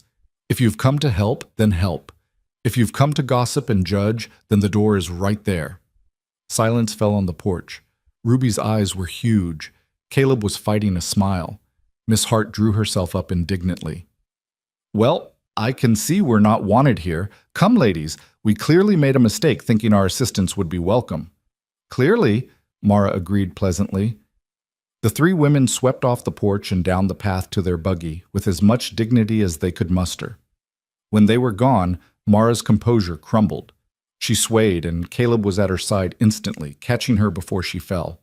"That was incredibly stupid," he said, but there was admiration in his voice. "You shouldn't be on your feet at all." "I know, but I couldn't let them talk about you that way. About us." She leaned heavily against him. "Was I too harsh?" "You were perfect." He lifted her carefully, carrying her back to the bed. "Though you probably just made enemies of the 3 biggest gossips in town. Then I'll have to live with that." Mara settled back against the pillows with a grimace. "I won't let people imply there's anything improper happening here. I won't let Ruby hear that kind of talk." Ruby appeared in the doorway, her eyes shining. "That was amazing. You made them go away." "I may have been a bit rude," Mara admitted. "They were rude first," Ruby declared. "You were just honest." "From the mouths of babes," Caleb murmured. But despite Mara's brave stand, the women's visit left a shadow.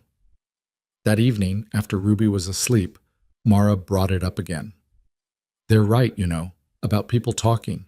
I told you I don't care, but I do. Not for myself, for Ruby." Mara's voice was quiet but firm. "She's young enough that she doesn't fully understand yet what people are implying. But she will. And when she does, she'll hear that her father took in a stranger and lived unmarried under one roof. She'll hear that I was improper, that we were improper. Then we'll get married sooner, this week." "I'm bedridden, Caleb. I can barely sit up without help. How is that a proper wedding?" "Who decides what's proper? Judge Henry can marry us right here in this room. Ruby can be there. That's all we need." Mara was quiet for a long moment. "You'd really do that? Marry me now, like this, when I can't even stand?" "I'd marry you tomorrow if you'd have me."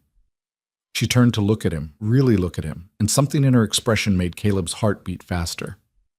"Then ask me. Properly. The way it should be asked." Caleb moved to kneel beside the bed, taking her hand in his. "Mara Ellington, you're the bravest, stubbornest, most extraordinary woman I've ever met. You've survived things that would break most people. You've chosen me and Ruby when you had every reason to run. Will you marry me? Not because it's practical or proper, but because I want to spend my life with you. Because I want to see who we become together. Will you be my wife?" Tears streamed down Mara's face, but she was smiling. "Yes, yes, Caleb Rourke, I'll marry you. Tomorrow, next week, whenever you can arrange it. Yes." He leaned forward and kissed her, tasting salt from her tears and something sweet underneath. When they pulled apart, they were both smiling. "Thursday," Caleb said. "Judge Henry comes through on Thursday. We'll do it then." 4 days? I can manage 4 days. Can you? I dragged myself through the desert with 2 broken legs. I can certainly survive 4 more days of gossip and disapproval. Caleb laughed. That's my girl.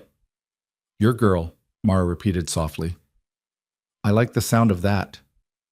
Thursday arrived with storm clouds gathering on the horizon, the kind that promised a rare summer rain. Judge Henry arrived at noon in his dusty buggy, accompanied by his clerk who would serve as witness. Sam and Mary Weaver came as well, at Caleb's invitation, and Doc Harrison stopped by to check on Mara before the ceremony.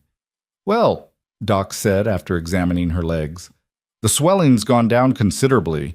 The wound's healing clean, no infection. You're a lucky woman, Miss Ellington. I prefer to think I'm stubborn rather than lucky, Mara replied. That too. Doc packed up his bag. You'll do fine. Both of you will. Ruby helped Mara get ready, brushing out her dark hair and braiding it simply. Someone, Mary, probably, had brought a dress in soft blue cotton that fit reasonably well. It wasn't a wedding dress, not really, but it was clean and pretty, and that was enough. Caleb wore his best shirt, the one he saved for town meetings and the occasional funeral. He'd shaved carefully, and Ruby had informed him solemnly that he looked very handsome, Pa. When everyone was gathered in the bedroom, Judge Henry at the foot of the bed, Ruby standing beside Mara, Mary and Sam, and Doc Harrison filling the small space, Caleb took Mara's hand and the ceremony began. Judge Henry kept it short and simple, the words familiar and worn smooth with use. Dearly beloved, we are gathered here today. But despite the brevity, despite the unconventional setting, despite everything that had gone wrong to bring them to this moment, something profound was happening. 2 people who'd known each other only through letters and a handful of days were binding their lives together, choosing each other deliberately in front of witnesses. Do you, Caleb Michael Rourke, take this woman to be your lawfully wedded wife? I do. And do you, Mara Catherine Ellington, take this man to be your lawfully wedded husband? Mara's voice rang clear. I do. Then by the power vested in me by the territory of Wyoming, I now pronounce you husband and wife. Judge Henry smiled. You may kiss your bride, Caleb. Caleb leaned down, mindful of Mara's injuries, and kissed her gently. When they pulled apart, Ruby was beaming, Mary was wiping tears, and Sam was grinning like this was the best entertainment he'd seen all year. Congratulations, Mrs. Rourke, Caleb said softly. Mrs. Rourke, Mara repeated, testing the name. I rather like that. Ruby climbed carefully onto the bed, and Mara wrapped an arm around her. Welcome to our family, Ruby said seriously. Thank you for having me, Mara replied, just as seriously. They celebrated with a simple meal that Mary had prepared. Roasted chicken, fresh bread, vegetables from someone's garden. It wasn't fancy, but it was good, and it was shared with people who genuinely cared. As evening fell and the gathering broke up, Judge Henry pulled Caleb aside. That's a remarkable woman you've married. I know. The town's going to test her, test both of you. People like the Vales and the Summers don't give up their disapproval easily. We'll manage. I believe you will. Judge Henry clapped him on the shoulder. But don't underestimate how hard it might get. Mara's going to be housebound for months. She's going to need support that goes beyond medical care. Make sure she has friends. Make sure she doesn't feel isolated. I will. After everyone left, Caleb helped Ruby prepare for bed. She was quieter than usual, processing the day's events in her thoughtful way. Pa, she said as he tucked her in, is Mara really my mother now? What do you think? I think, Ruby frowned, considering. I think she wants to be, but I don't know if I'm ready to call her that yet. That's all right, baby girl. These things take time. There's no rush. But I do like her. A lot. I'm glad. Ruby was quiet for a moment. Do you think Mama would be okay with this? With Mara? The question hit Caleb hard, as it always did when Ruby asked about Sarah. I think your mama would want us to be happy, to have family, to not be alone, and I think she'd like Mara very much. Me too, Ruby whispered. Then, Pa, I'm glad Mara didn't die in the desert. I'm really, really glad. So am I, sweetheart. So am I. When Caleb returned to his room, their room now, He found Mara still awake, looking out the window at the storm clouds that had been threatening all day. The first drops of rain were beginning to fall, pattering against the glass. "Rain," she said quietly. "In the desert." It happens sometimes, not often, but when it does, it's a gift. He sat on the edge of the bed. "How are you feeling, honestly?" "Overwhelmed, grateful, terrified, happy." She turned to him. "Married." "Married," he confirmed. "Caleb, I need you to promise me something. Anything. If this gets too hard, if I become too much of a burden, if you regret—" He stopped her with a kiss, deeper than the gentle one at the ceremony. When he pulled back, his voice was firm. "I'm not going to regret this. I'm not going to regret you. We're married now, Mara. For better or worse. We made that promise in front of witnesses. I intend to keep it. Even when I'm difficult? Especially when you're difficult." She smiled through fresh tears. "I'm going to hold you to that. Please do." Outside, the rain began in earnest, drumming on the roof, soaking into the parched earth. Inside, a family, newly formed, unconventional, still finding its shape, settled into the first night of their new life together. There would be challenges ahead, gossip and judgment and the long road of Mara's recovery. But for now, in this moment, they had each other. And that was enough. The rain continued through the night, steady and soft, a sound that usually brought comfort. But Mara couldn't sleep. Pain kept her hovering in that miserable space between wakefulness and rest, and her mind wouldn't quiet despite her exhaustion. She was married now, truly married, to a man she'd known in person for less than a week, to a child who was trying so hard to be brave about accepting a stranger as family. What had she done? Beside the bed, Caleb sat in the chair where he'd been spending his nights, his breathing deep and even. She could make out his profile in the darkness, strong jaw, weathered features, the kind of face that spoke of hard work and harder choices. He'd kept every promise so far. Found her when she was dying, nursed her through fever and pain, married her despite the scandal it would cause. But promises made in crisis and promises kept through ordinary days were different beasts entirely. As if sensing her wakefulness, Caleb stirred. "Can't sleep?" "I'm sorry. I didn't mean to wake you." "You didn't." He moved to sit on the edge of the bed, careful not to jostle her legs. "Pain?" "Some. But mostly just—" She trailed off, unsure how to explain the tangle of thoughts in her head. "Thinking too much?" Despite everything, she smiled. "How did you know?" "Because I'm doing the same thing." His hand found hers in the darkness. "Having second thoughts?" "No, yes, maybe." She squeezed his hand. "Not about you, not about Ruby, just about whether I can actually do this. Be what you both need." "What do you think we need?" "I don't know. That's the problem. I know what the letters said, what I thought I could be, but the reality is so much more complicated than words on paper." She could feel tears threatening again, which was ridiculous. She'd cried more in the past week than in the past year. "I'm supposed to be a mother to Ruby, a wife to you, a help on the ranch, but I can't even walk to the kitchen. I can't cook, I can't clean, I can't do anything except lie here being useless." "You're not— Please don't tell me I'm not useless. I know you're trying to be kind, but I need honesty right now more than kindness." Her voice cracked slightly. "I need to know what happens when the crisis is over and we're just left with ordinary life.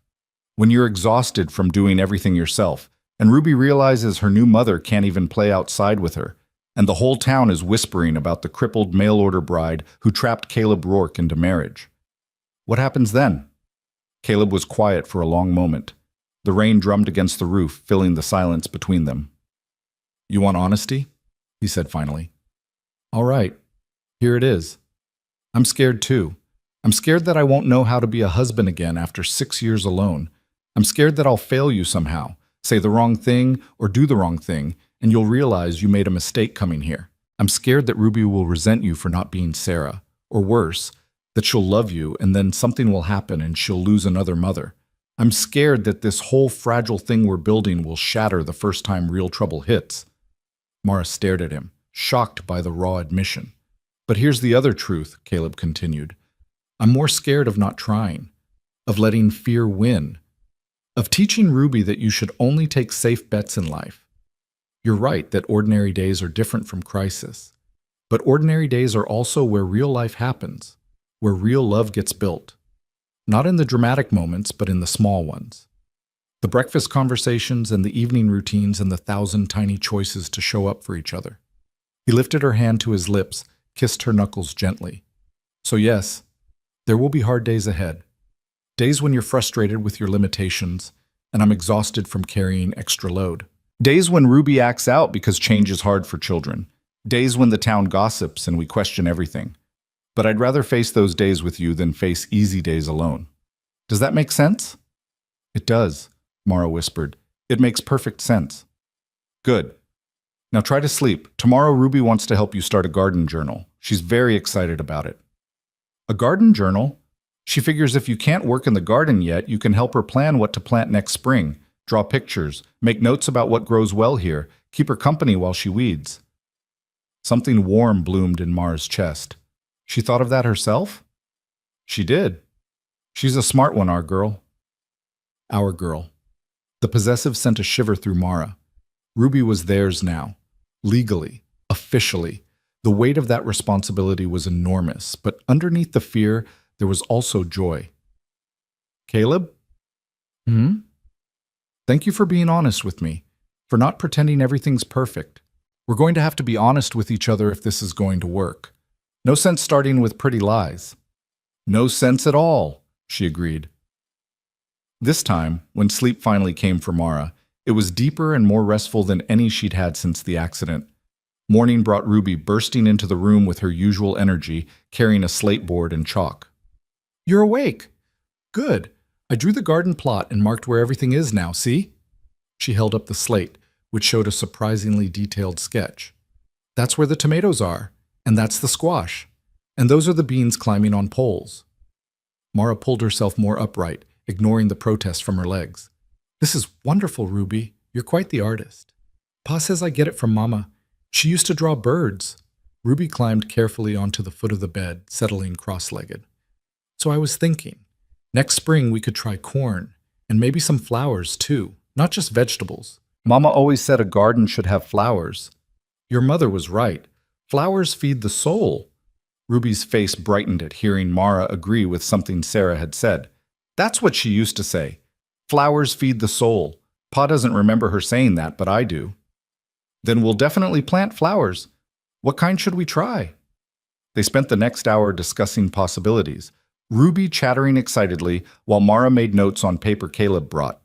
Sunflowers for height and cheerfulness, zinnias for color, morning glories to climb the porch posts. Ruby had opinions about everything, and Mara found herself genuinely enjoying the planning despite the constant ache in her legs.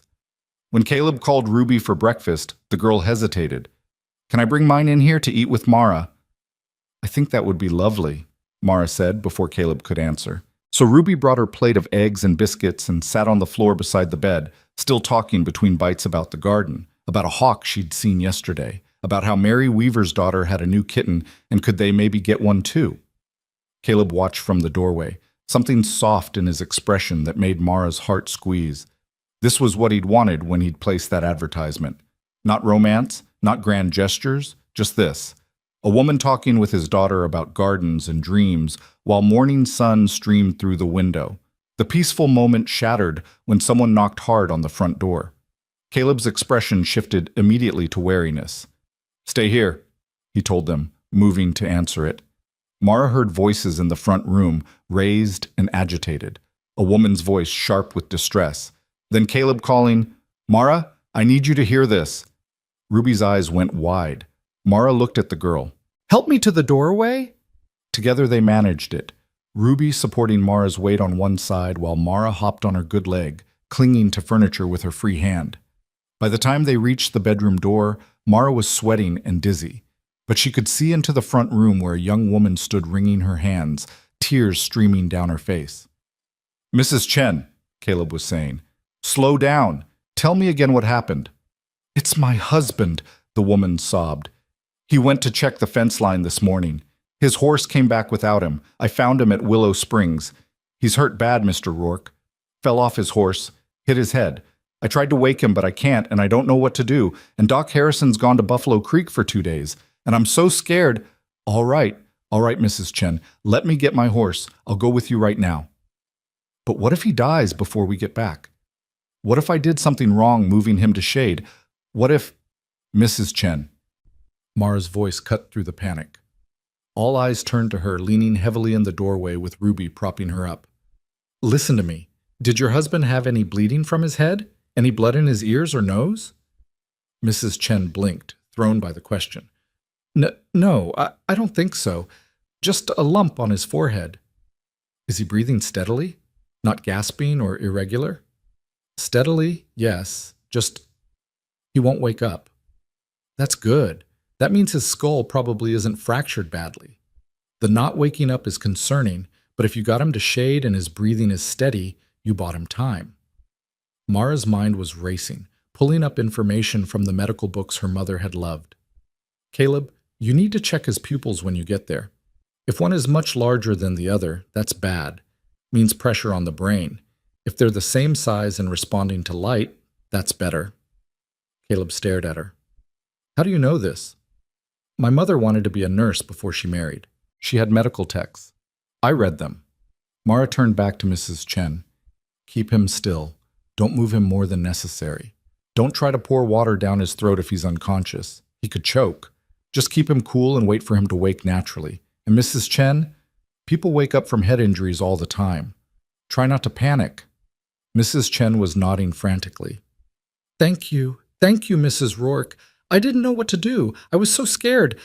You did exactly right coming for help. Now go with Caleb. He'll take care of everything. After they left, Ruby helped Mara back to bed. Mara collapsed against the pillows, her remaining strength spent. Well, that was foolish. I probably looked ridiculous hopping around. You looked brave, Ruby said seriously. And smart. Mrs. Chen was really scared until you talked to her. I hope I gave her good advice. I'm not a doctor. I just remembered things from books. Books are important. Knowledge is important. That's what Mrs. Chen needed, someone who knew things. Ruby climbed up beside Mara carefully.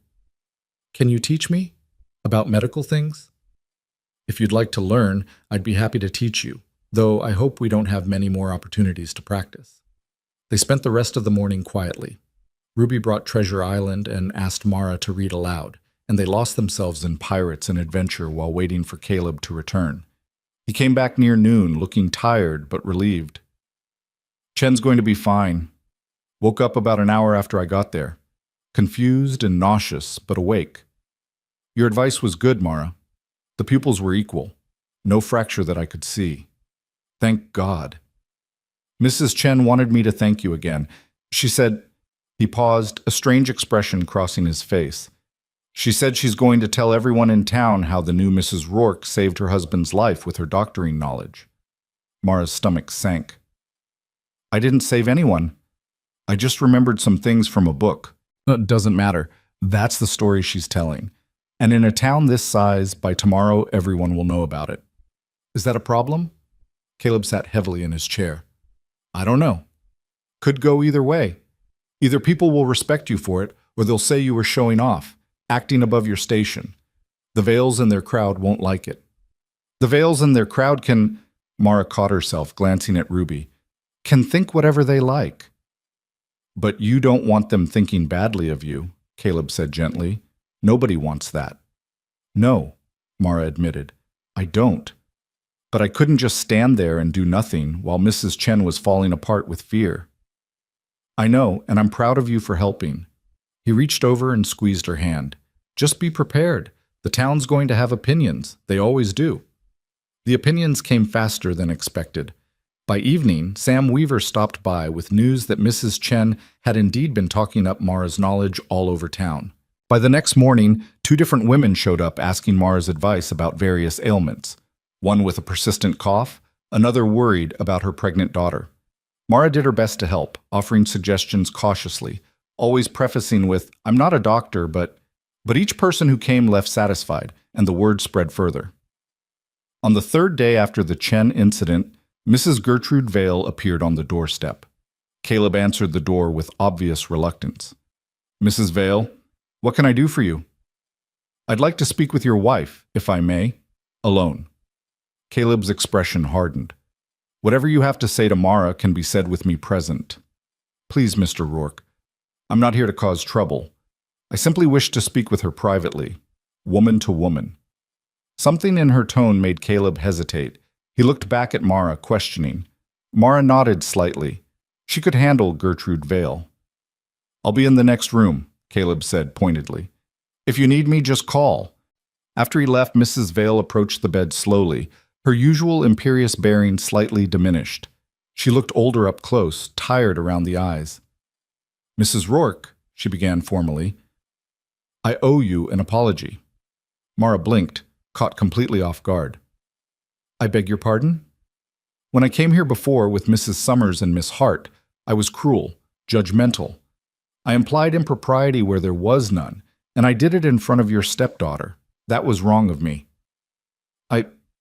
Thank you for saying so. Mrs. Vale sat uninvited in the chair beside the bed. The truth is, I was jealous. Is that pathetic? A woman my age jealous of a mail-order bride? I don't understand. My husband and I have been married 32 years. We have no children. I lost 3 babies before they were born, and after the last one, the doctor said there would be no more. Martin, my husband, he says it doesn't matter, that I'm enough. But I see how he looks at other men's children, the longing he tries to hide. Her voice cracked slightly. And here you come, younger, capable, about to become a mother to Ruby, building the family I always wanted. I hated you for it. Mara didn't know what to say. This brutal honesty from a woman who'd been so cutting days earlier left her speechless. But then Clara Chen came into the general store yesterday, crying tears of relief because her husband was alive and awake, and it was all because you'd known what to tell her. And I realized something. Mrs. Vale met Mara's eyes directly. You're not here to take anything from anyone. You're here to build something, to help. And I was too bitter to see it. Mrs. Vale, Gertrude, please. If I'm going to bare my soul, we might as well use first names. Gertrude, then. I appreciate your honesty, truly, but I'm not some paragon. I'm just a woman trying to figure out how to be a wife and mother when I can barely move. Most days I feel like I'm failing at everything. But you keep trying anyway. That's what matters. Gertrude reached into her bag and pulled out a small book. This was my mother's. She was a midwife back in Pennsylvania. It's her journal, remedies, notes on childbirth, things she learned over 40 years of practice. I thought, if you're going to be the person people come to with medical questions, you might find it useful. Mara took the book with trembling hands. The leather cover was worn soft, the pages yellowed. Inside, cramped handwriting detailed everything from poultices for inflammation to signs of difficult labor. It was a treasure. This is too precious. I can't. You can. You will. Gertrude stood. Consider it a peace offering, and perhaps the beginning of a friendship, if you'll have me, despite my terrible first impression. I'd like that very much. After Gertrude left, Caleb came back in looking thoroughly confused. What just happened? I think I just made an ally. Mara held up the journal, and inherited some knowledge that might actually be useful. Huh. Caleb shook his head. This town. Just when I think I understand it, it surprises me. Over the following weeks, a pattern emerged. People came to Mara with questions. Nothing serious. Doc Harrison was still the authority for real medical issues. But small things. A child's rash, a sprained ankle, a persistent headache. Mara offered what knowledge she had, always carefully, always with disclaimers. But she helped where she could. And slowly, imperceptibly, the town's opinion began to shift. The whispers changed from mail-order bride who trapped him to that Rourke woman who knows doctoring. Not everyone was convinced. Mrs. Summers and Miss Hart still maintained their disapproval. But enough people respected Mara's knowledge and willingness to help that it mattered. Ruby noticed the change too. People like you now, she announced one afternoon while they worked on the garden journal together. Jenny Weaver told me her ma says you're the smartest woman in Red Hollow. That's very kind of Mrs. Weaver. Are you the smartest woman in Red Hollow? I doubt it. I just read more books than most people. Ruby considered this. I want to read lots of books too, so I can be smart like you. You're already smart, Ruby, but reading will make you even smarter. Good. Ruby drew a careful sunflower in the journal. Mara, can I ask you something? Of course. Do you miss St. Louis, your old life? The question caught Mara off guard. She thought about it honestly before answering. I miss my sister sometimes, and I miss having 2 working legs. But no, I don't miss St. Louis. Not really. Do you know why? Why? Because in St. Louis, I was becoming someone I didn't like very much. Someone small and afraid.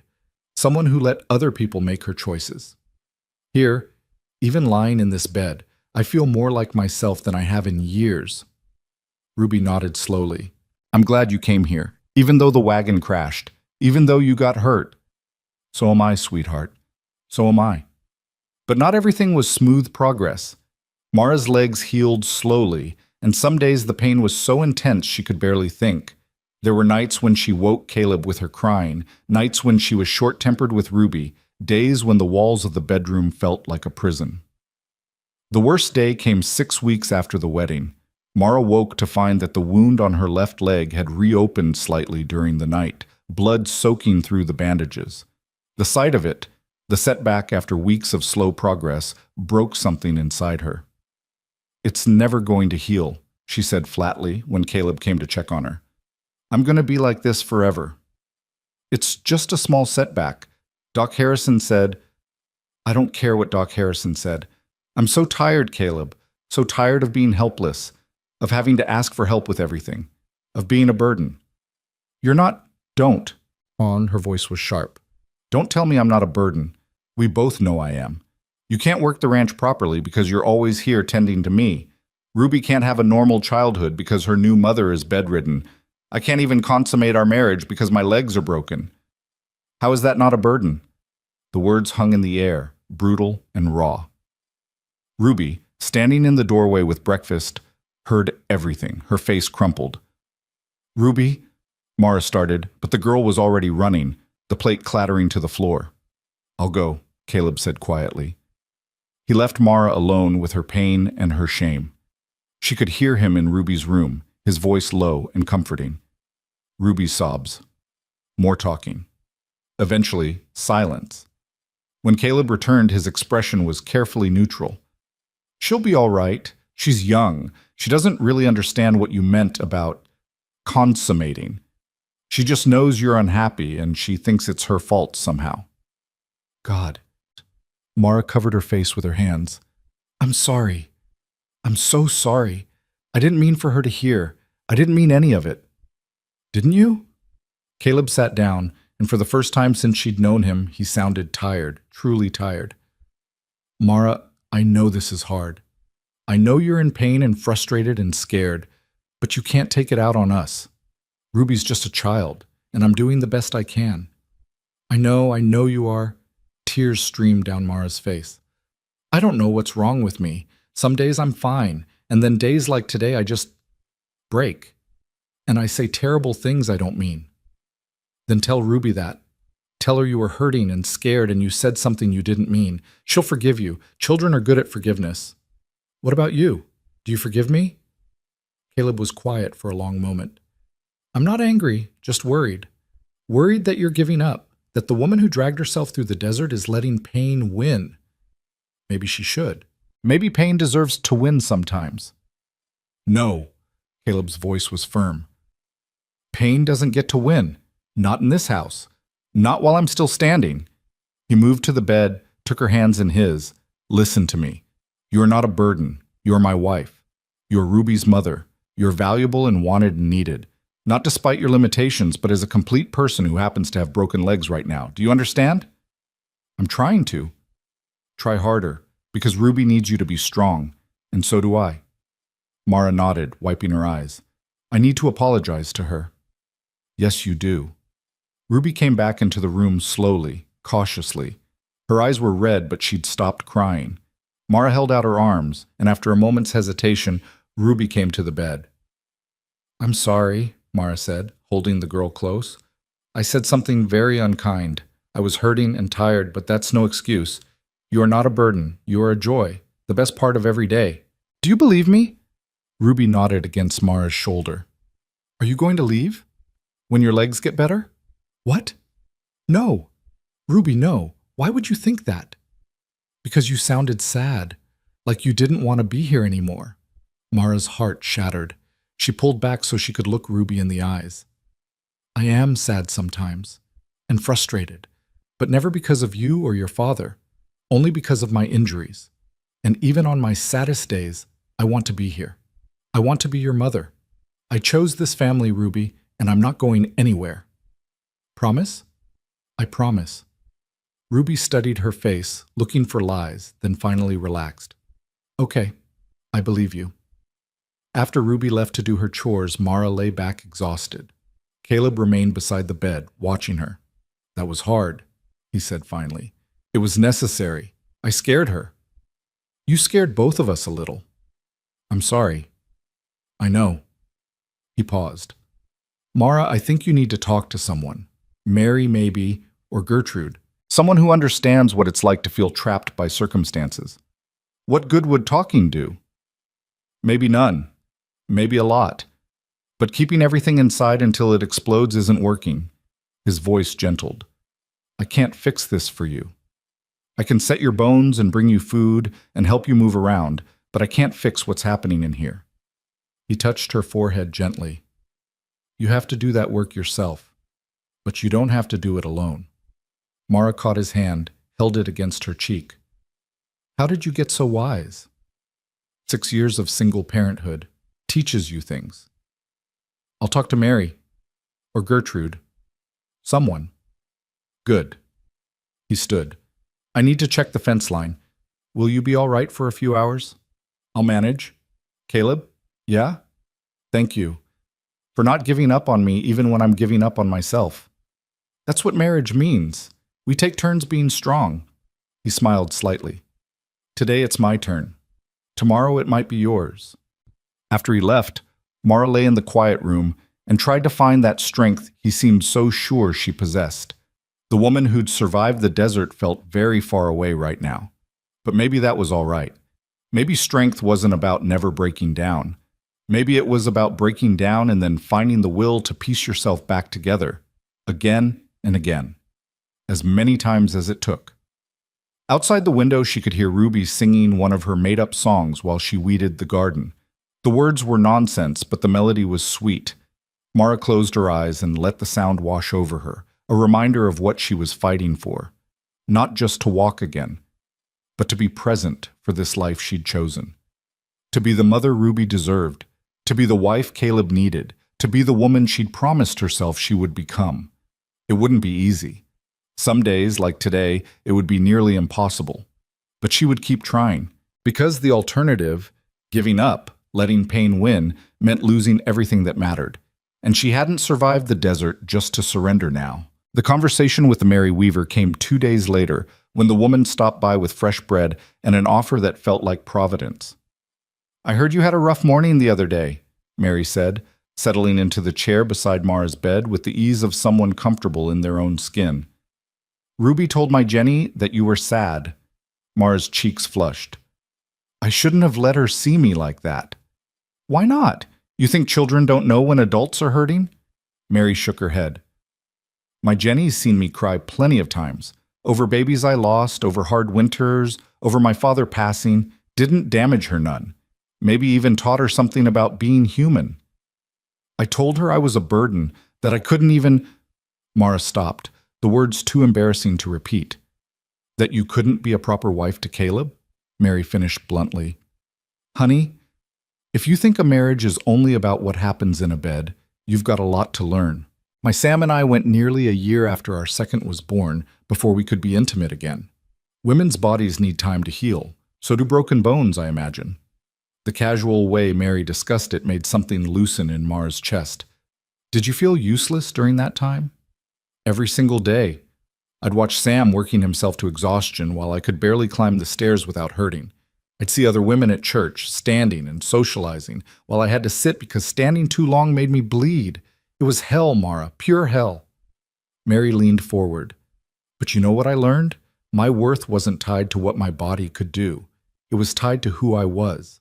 The mother who read to my children, the wife who listened to my husband's worries, the woman who still had thoughts and feelings and value even when she couldn't do all the physical things expected of her.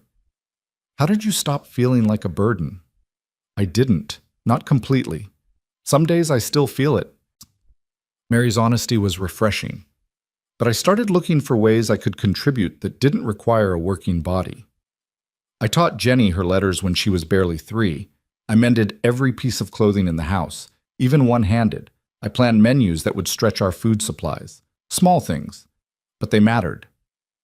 Mara thought about the garden journal, about the medical advice she'd been giving, about the afternoon spent reading to Ruby. Small things. But maybe they did matter. I'm scared, Mara admitted.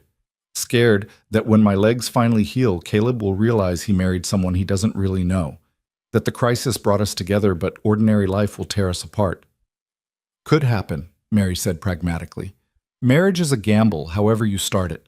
But I've seen the way that man looks at you, Mara. Like you're water in the desert. Like you're the answer to something he didn't even know he was asking. That's not crisis talking. That's real. How can you be sure? Because I've seen him look at other women over the years since Sarah died. Kind looks, appreciative looks, but never that look. The one that says, this person matters in a way I can't quite explain. You have that look too when you watch him with Ruby. Mary stood, brushing crumbs from her skirt. Stop waiting for the other shoe to drop and start living the life you've got. That's my advice for what it's worth. After Mary left, Mara found herself thinking about those words. Start living the life you've got. What did that look like when you were confined to a bed? The answer came gradually over the next few weeks. She started teaching Ruby not just from books, but from her own knowledge, arithmetic in the mornings, geography in the afternoons, history through stories that made the past come alive. Ruby absorbed it all hungrily, her quick mind latching onto concepts and connections. She helped Caleb with ranch bookkeeping, something he'd been handling haphazardly in ledgers that made her accountant's heart weep. She reorganized his records, created a system for tracking expenses and income, even identified places where he was losing money through poor planning. You're better at this than I am, Caleb admitted one evening, looking over the neat columns she'd created. I've been running this ranch by gut feeling for 15 years. Gut feeling has its place, but numbers don't lie. She pointed to a column. You're spending too much on feed in winter because you're not preserving enough hay in summer. If you added another cutting in August, you'd save nearly $30 come January. $30. Caleb whistled low. That's not nothing. It's a new dress for Ruby, or medicine if someone gets sick, or a dozen other things. Mara felt a small surge of satisfaction. See? I can contribute even from this bed. But Caleb leaned down and kissed her, quick and warm. I never doubted it. But the real test came 10 weeks after the wedding, when Ruby ran into the house crying, blood streaming from a gash on her forehead. I fell, she sobbed. From the hayloft. I'm sorry, Pa. I know I'm not supposed to climb up there alone, but I wanted to see the baby swallows, and I slipped. Let me see. Mara's voice cut through the panic with practiced calm. Caleb, bring her here. Quickly. She examined the wound with steady hands despite her racing heart. It was deep, still bleeding freely, but not deep enough to see bone. Head wounds bleed a lot, she told Ruby, whose sobs had quieted to hiccups.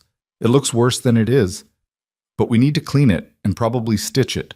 Caleb, do we have silk thread and needle? Sarah's sewing kit. I'll get it. Boil water first and bring clean cloth. Mara kept pressure on the wound while speaking calmly to Ruby. This is going to hurt, sweetheart. I won't lie to you, but I need you to be brave. Can you do that? Ruby nodded, her face pale but determined. Will I have a scar? Probably a small one, right at your hairline. You can tell people you got it fighting a dragon.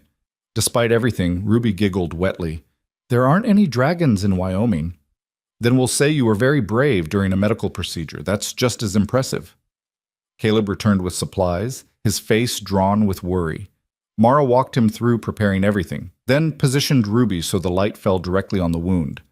Hold her shoulders, Mara instructed. She needs to stay very still. Ruby, look at your father. Don't look at what I'm doing. Just tell him about the baby swallows. What did they look like?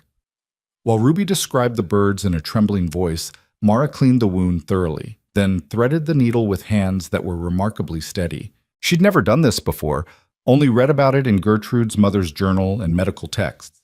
But the mechanics were clear in her mind. The first stitch made Ruby cry out. Caleb's grip on her shoulders tightened. "You're doing so well," Mara murmured, working quickly. "Just 3 more. Keep talking about the swallows. Were they blue?" "The blue on top, white underneath. They were, ow, they were flying in and out of the nest, bringing bugs for the babies." "How many babies?"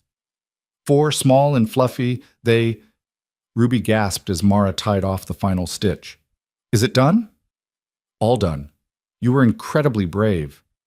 Mara finished bandaging the wound, her hands finally beginning to shake now that the crisis was over. "You'll need to keep this clean and dry for about a week. No climbing in haylofts." "I won't, I promise." Ruby touched the bandage gingerly. "Thank you, Mara." Not Miss Mara, not Mrs. Rourke, just Mara. Simple and trusting and intimate. After Caleb took Ruby to rest, he returned to the bedroom and sank into his chair, running his hands through his hair. That was terrifying. "For me too." Mara's hands were still trembling. "I've never stitched human skin before, only practiced on orange peels the way the book described." "Orange peels?" Caleb stared at her. "You learned to suture from practicing on fruit?" "I told you I read a lot." "Reading is one thing. Doing it perfectly on your daughter while she's bleeding and crying is another." He moved to sit on the bed, taking her shaking hands in his. "You saved us today. If Doc Harrison had been here, he'd have done the same thing you did, but he wasn't. You were." "I was so scared I'd hurt her, that I'd do it wrong." "But you didn't. You stayed calm and did what needed to be done." He raised her hands to his lips, kissed each palm. "That's who you are, Mara. The person who stays calm in crisis, who dragged herself through the desert, who stitches wounds from a bed because her legs won't carry her. You're the strongest person I know." Mara felt tears sliding down her cheeks. "I don't feel strong. I feel like I'm barely holding on most days." "That's what strength is. Barely holding on but refusing to let go." Caleb brushed the tears away with his thumb. "I love you. I don't know if it's too soon to say that or if I should have said it sooner, but I love you. Not because you're convenient or helpful or good with Ruby, though you're all those things, but because you're you, stubborn and brave and smart and kind and completely unable to give up even when you want to." "I love you too." The words tumbled out, undeniable. "I think I have since you found me in the desert, but I was too scared to admit it. Too afraid you'd think it was just gratitude or crisis bonding or—" He kissed her, cutting off the anxious spiral of words. When they pulled apart, he was smiling. "We really did this backwards, didn't we? Married first, fell in love later. Completely backwards, but I wouldn't change it." "Neither would I." That evening, while Mara was reading in bed, Ruby appeared in the doorway looking uncertain. "Mara, can I ask you something?" "Of course, sweetheart." Ruby came closer, fidgeting with her nightgown. "Would it be all right if I called you Mama? Not all the time if you don't want, but sometimes, because you feel like a mama to me now. The way you took care of my head today, and the way you read to me, and the way you make Pa smile." The words came out in a rush. "But I know you're not my real mama, so if you'd rather I didn't—" "Ruby," Mara's voice was thick with emotion, "I would be honored, so honored. If you want to call me Mama, you absolutely can." "Even though I already had a mama?" "Even though. You're allowed to have 2 mamas, one who gave you life and loved you first, and one who gets to love you now." Mara held out her arms. "Come here." Ruby climbed onto the bed carefully, mindful of Mara's legs, and burrowed into her embrace. "Mama," she whispered, testing the word. "My mama." "My daughter," Mara whispered back, and felt something settle into place, something she'd been missing without knowing it. Purpose, belonging, family. The breakthrough in Mara's healing came 3 months after the wedding, on a crisp October morning. She woke to find she could flex her left ankle without the sharp, breath-stealing pain that had accompanied every movement. She tried again, carefully. Still, there was discomfort, but not agony. Caleb? She shook his shoulder. He'd taken to sleeping beside her rather than in the chair, both of them learning to navigate the intimacy of shared space even without consummation. Caleb, wake up! What's wrong?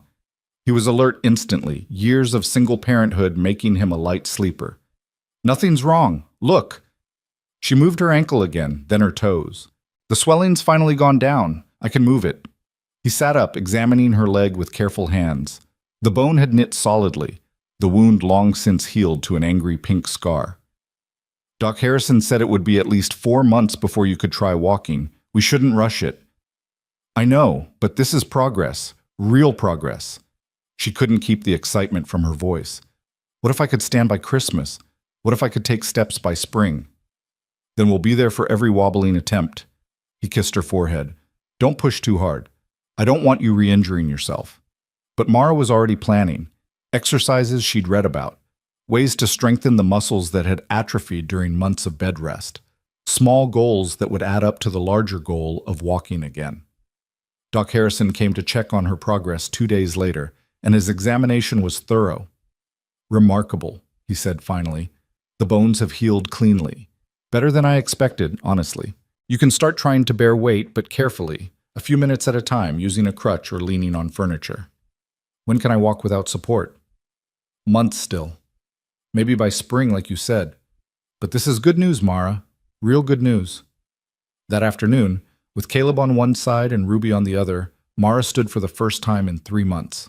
Her legs trembled violently, muscles screaming protest, and she couldn't hold it for more than 30 seconds before collapsing back onto the bed. But she'd stood, on her own feet, bearing her own weight. I did it, she gasped, laughing and crying simultaneously. I actually did it. You did, Caleb agreed, his eyes suspiciously bright. You really did. Ruby was bouncing with excitement. Do it again. Stand again. Tomorrow, Mara promised. Tomorrow I'll stand for longer. And she did. Every day she pushed a little further. Standing became walking 3 steps while leaning on Caleb. 3 steps became 5, became 10. By November, she could make it from the bedroom to the kitchen using furniture for support. By December, she could walk outside to the porch, leaning on a crutch but moving under her own power. Ruby made her a crown from winter berries and dried flowers for Christmas, declaring her the Queen of Walking. Caleb gave her a cane he'd carved himself, with intricate birds etched into the wood. For when you don't need the crutch anymore, he explained. But the best gift came on Christmas night, after Ruby had fallen asleep and they were alone in their room. Mara had been walking more steadily all day, and the progress had filled her with a reckless courage. Caleb, she said quietly, I think I'm ready, if you are, to be properly married. He looked at her, understanding dawning. Are you sure? We can wait as long as you need. I'm sure. I want this. I want you. I want us to be complete. What followed was gentle and careful and sweet, both of them nervous as newlyweds should be, learning each other's bodies and rhythms. When it was over, Mara lay in Caleb's arms feeling more whole than she had since the accident, not because of the physical intimacy alone, but because of what it represented. Healing, moving forward, becoming fully themselves together. I love you, Caleb murmured into her hair. I love you so much it scares me sometimes. Good scared or bad scared? Good scared. The kind that comes from having something precious you don't want to lose. You won't lose me. I'm not going anywhere. She kissed his chest, right over his heart. I'm home, Caleb. Really, truly home. Spring came early that year, melting the snow by mid-March and coaxing green shoots from the earth. Mara had graduated from cane to walking unaided, though she still limped when tired and probably always would.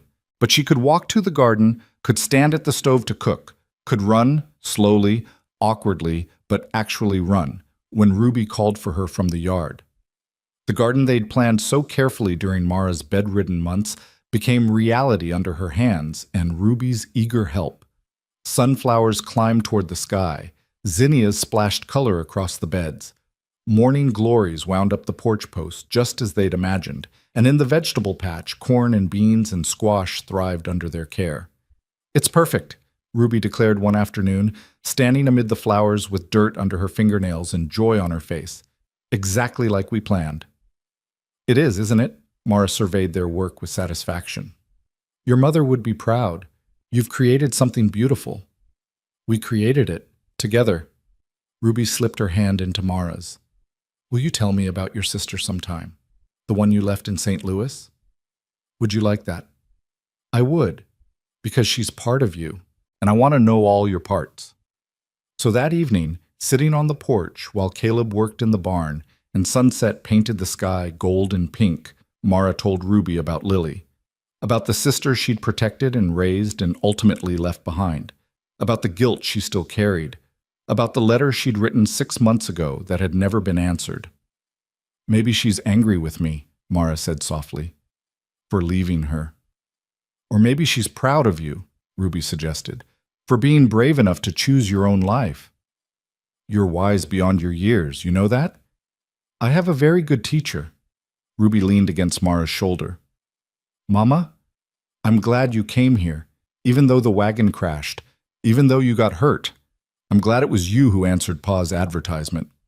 "So am I, sweetheart. So am I."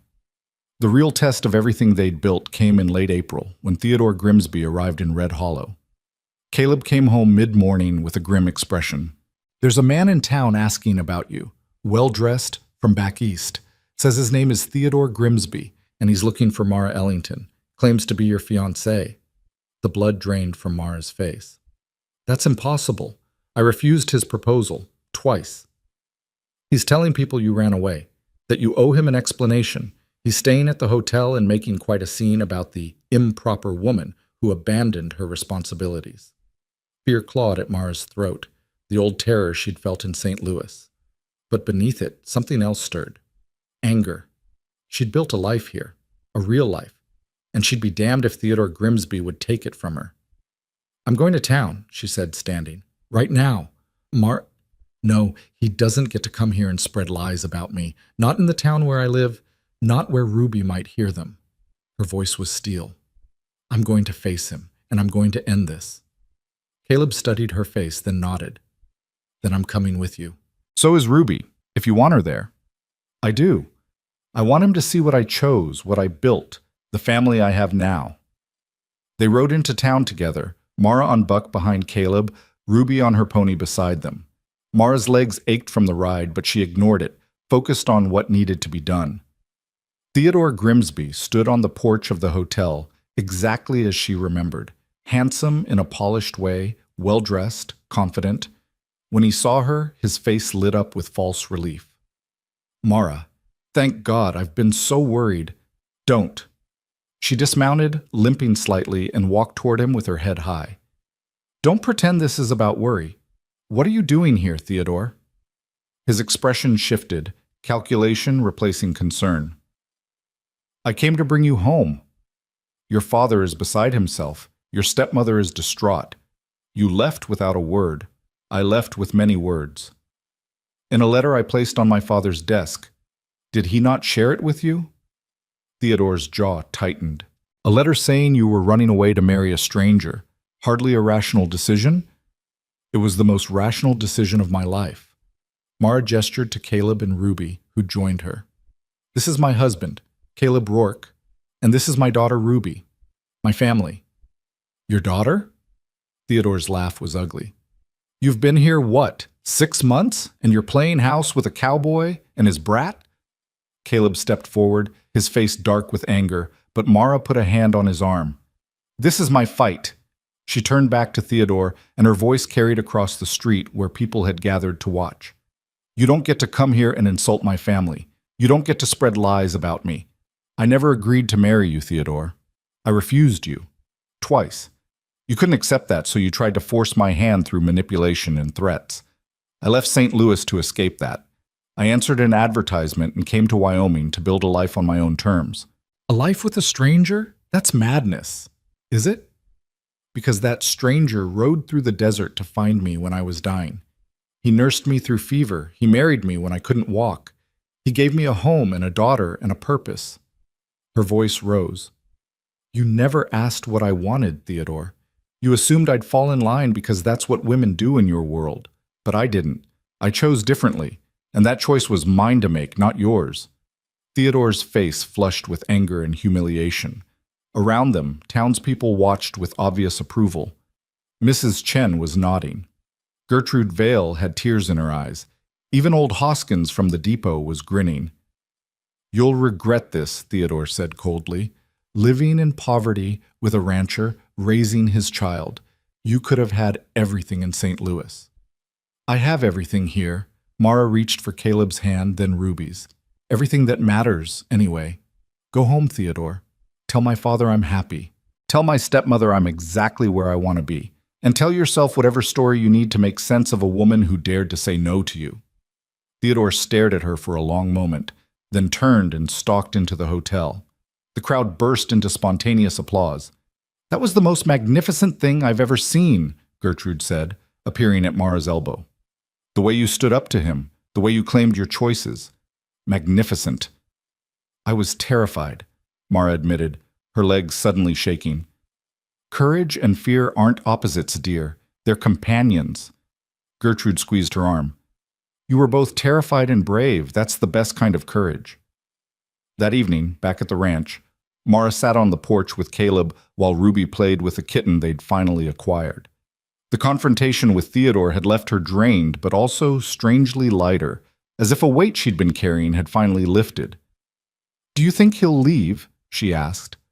"By morning, if he's smart. He made a fool of himself today, and this town won't tolerate him bothering you again."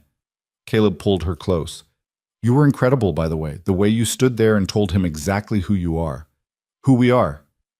I couldn't have done it without you beside me, without knowing Ruby was there." She rested her head on his shoulder. "That's the thing, I think. Before, in St. Louis, I was alone. But here I'm not. I have people who choose me back." "You do. You always will." Ruby abandoned her kitten and climbed into Mara's lap, something she still did despite being 7 now and getting tall. "Mama? That man was mean." "He was, but he's gone now." "Good. Because we don't need mean people here. We only need people who love each other." "That's exactly right, sweetheart." As sunset painted the sky in shades of gold and crimson, Mara looked out at the land she'd come to love, the garden she and Ruby had planted, the house Caleb had built with his own hands, the barn where their horses waited, the creek that wound through the valley, sustaining everything. This was home, not because of the place, but because of the people she shared it with. "I need to tell you both something," she said quietly. Ruby straightened in her lap, and Caleb's arm tightened around her shoulders. I'm fairly certain I'm pregnant." Caleb went very still. "Are you sure?" "As sure as I can be without Doc Harrison confirming it. All the signs are there." She touched her stomach gently. "I wanted to wait to tell you until I was certain, but after today, after standing up to Theodore and claiming this life, I don't want to keep secrets, even happy ones." Ruby's eyes went huge. "A baby? I'm going to have a brother or sister? If everything goes well, it's early yet, there's no guarantee." Ruby threw her arms around Mara's neck, squealing. "A baby! Mama, that's the best thing ever!" Caleb hadn't said anything yet. Mara turned to look at him, suddenly worried. "Caleb, are you all right?" His eyes were wet, his face a mixture of joy and fear. "Sarah died having Ruby. What if—" I know you're scared. I'm scared too." She cupped his face in her hands. "But I'm not Sarah. My body is different, and I'll be careful. We'll be careful. Together." "Together," he repeated, his voice rough. Then he kissed her, deep and desperate and full of everything he couldn't say. When they pulled apart, he was smiling through tears. "A baby. We're having a baby." "We are." That night, after Ruby had finally gone to sleep, still talking excitedly about baby names, Caleb held Mara close in their bed. "I can't believe how much has changed in 10 months, how much we've changed." "We've become who we were meant to be," Mara said softly. I think that's what happens when you stop running from fear and start running towards something better. Is that what you did? Ran toward something better? I did. I ran toward you, toward Ruby, toward this life. She intertwined her fingers with his. Best decision I ever made. Even with the wagon crash, the broken legs, the months of pain, even with all that, because it taught me something important. That strength isn't about never falling down. It's about getting back up, about dragging yourself forward even when every part of you wants to quit, about choosing love and family and purpose even when it's terrifying. You dragged yourself through the desert to get here, Caleb murmured, and I found you, barely breathing, but still fighting. You found me twice, Mara corrected, once on the trail when I was dying, and once in my fear when I was ready to run away because the town was whispering and I felt like a burden. She pressed a kiss to his jaw. Thank you for not giving up on me either time. Never. I'll never give up on you. Outside, the Wyoming wind whispered through the cottonwoods, carrying the scent of spring and growing things. Inside, a family that had been forged in crisis and tempered by hardship slept peacefully, secure in the knowledge that they'd chosen each other and would keep choosing each other through whatever came next. The mail-order bride had arrived broken and dying, but she'd survived. More than survived, she'd thrived. She'd become a wife, a mother, a healer, a woman who knew her own worth and refused to settle for less than she deserved. And in doing so, she'd helped her cowboy and his daughter heal too, filling the spaces in their hearts that had been empty for so long. In the morning, Ruby would bounce into their room, demanding to help plan the baby's nursery. Caleb would ride out to check the fence line, whistling one of Ruby's made-up songs. And Mara would walk to the garden on legs that still ached sometimes, but carried her forward nonetheless, ready to tend the life they'd planted together. This was what choosing looked like, not the fantasy of perfect love that arrived fully formed, but the messy, complicated, beautiful reality of two people who'd met as strangers, survived impossible circumstances, and built something lasting through sheer determination and daily choice. The wagon had crashed, but they'd risen from the wreckage, and standing together on the ridge behind the ranch, one golden afternoon weeks later, watching the sun set over the land that was now truly theirs, Caleb took Mara's hand and said what they were both thinking. We made it. We did, Mara agreed, her other hand resting on the slight swell of her belly where new life grew. Against all odds, we made it. Ruby ran ahead of them, chasing butterflies through the wildflowers, her laughter carrying on the wind. Below them, the ranch spread out like a promise kept. And in that moment, standing together with their future unfolding before them, Mara knew with absolute certainty that every painful step of the journey had been worth it. She'd been found. She'd chosen to stay. And she'd built a life more beautiful than any she could have imagined in those desperate hours trapped beneath the wagon wreckage. This was home. This was family. This was love. And it was enough, more than enough. It was everything.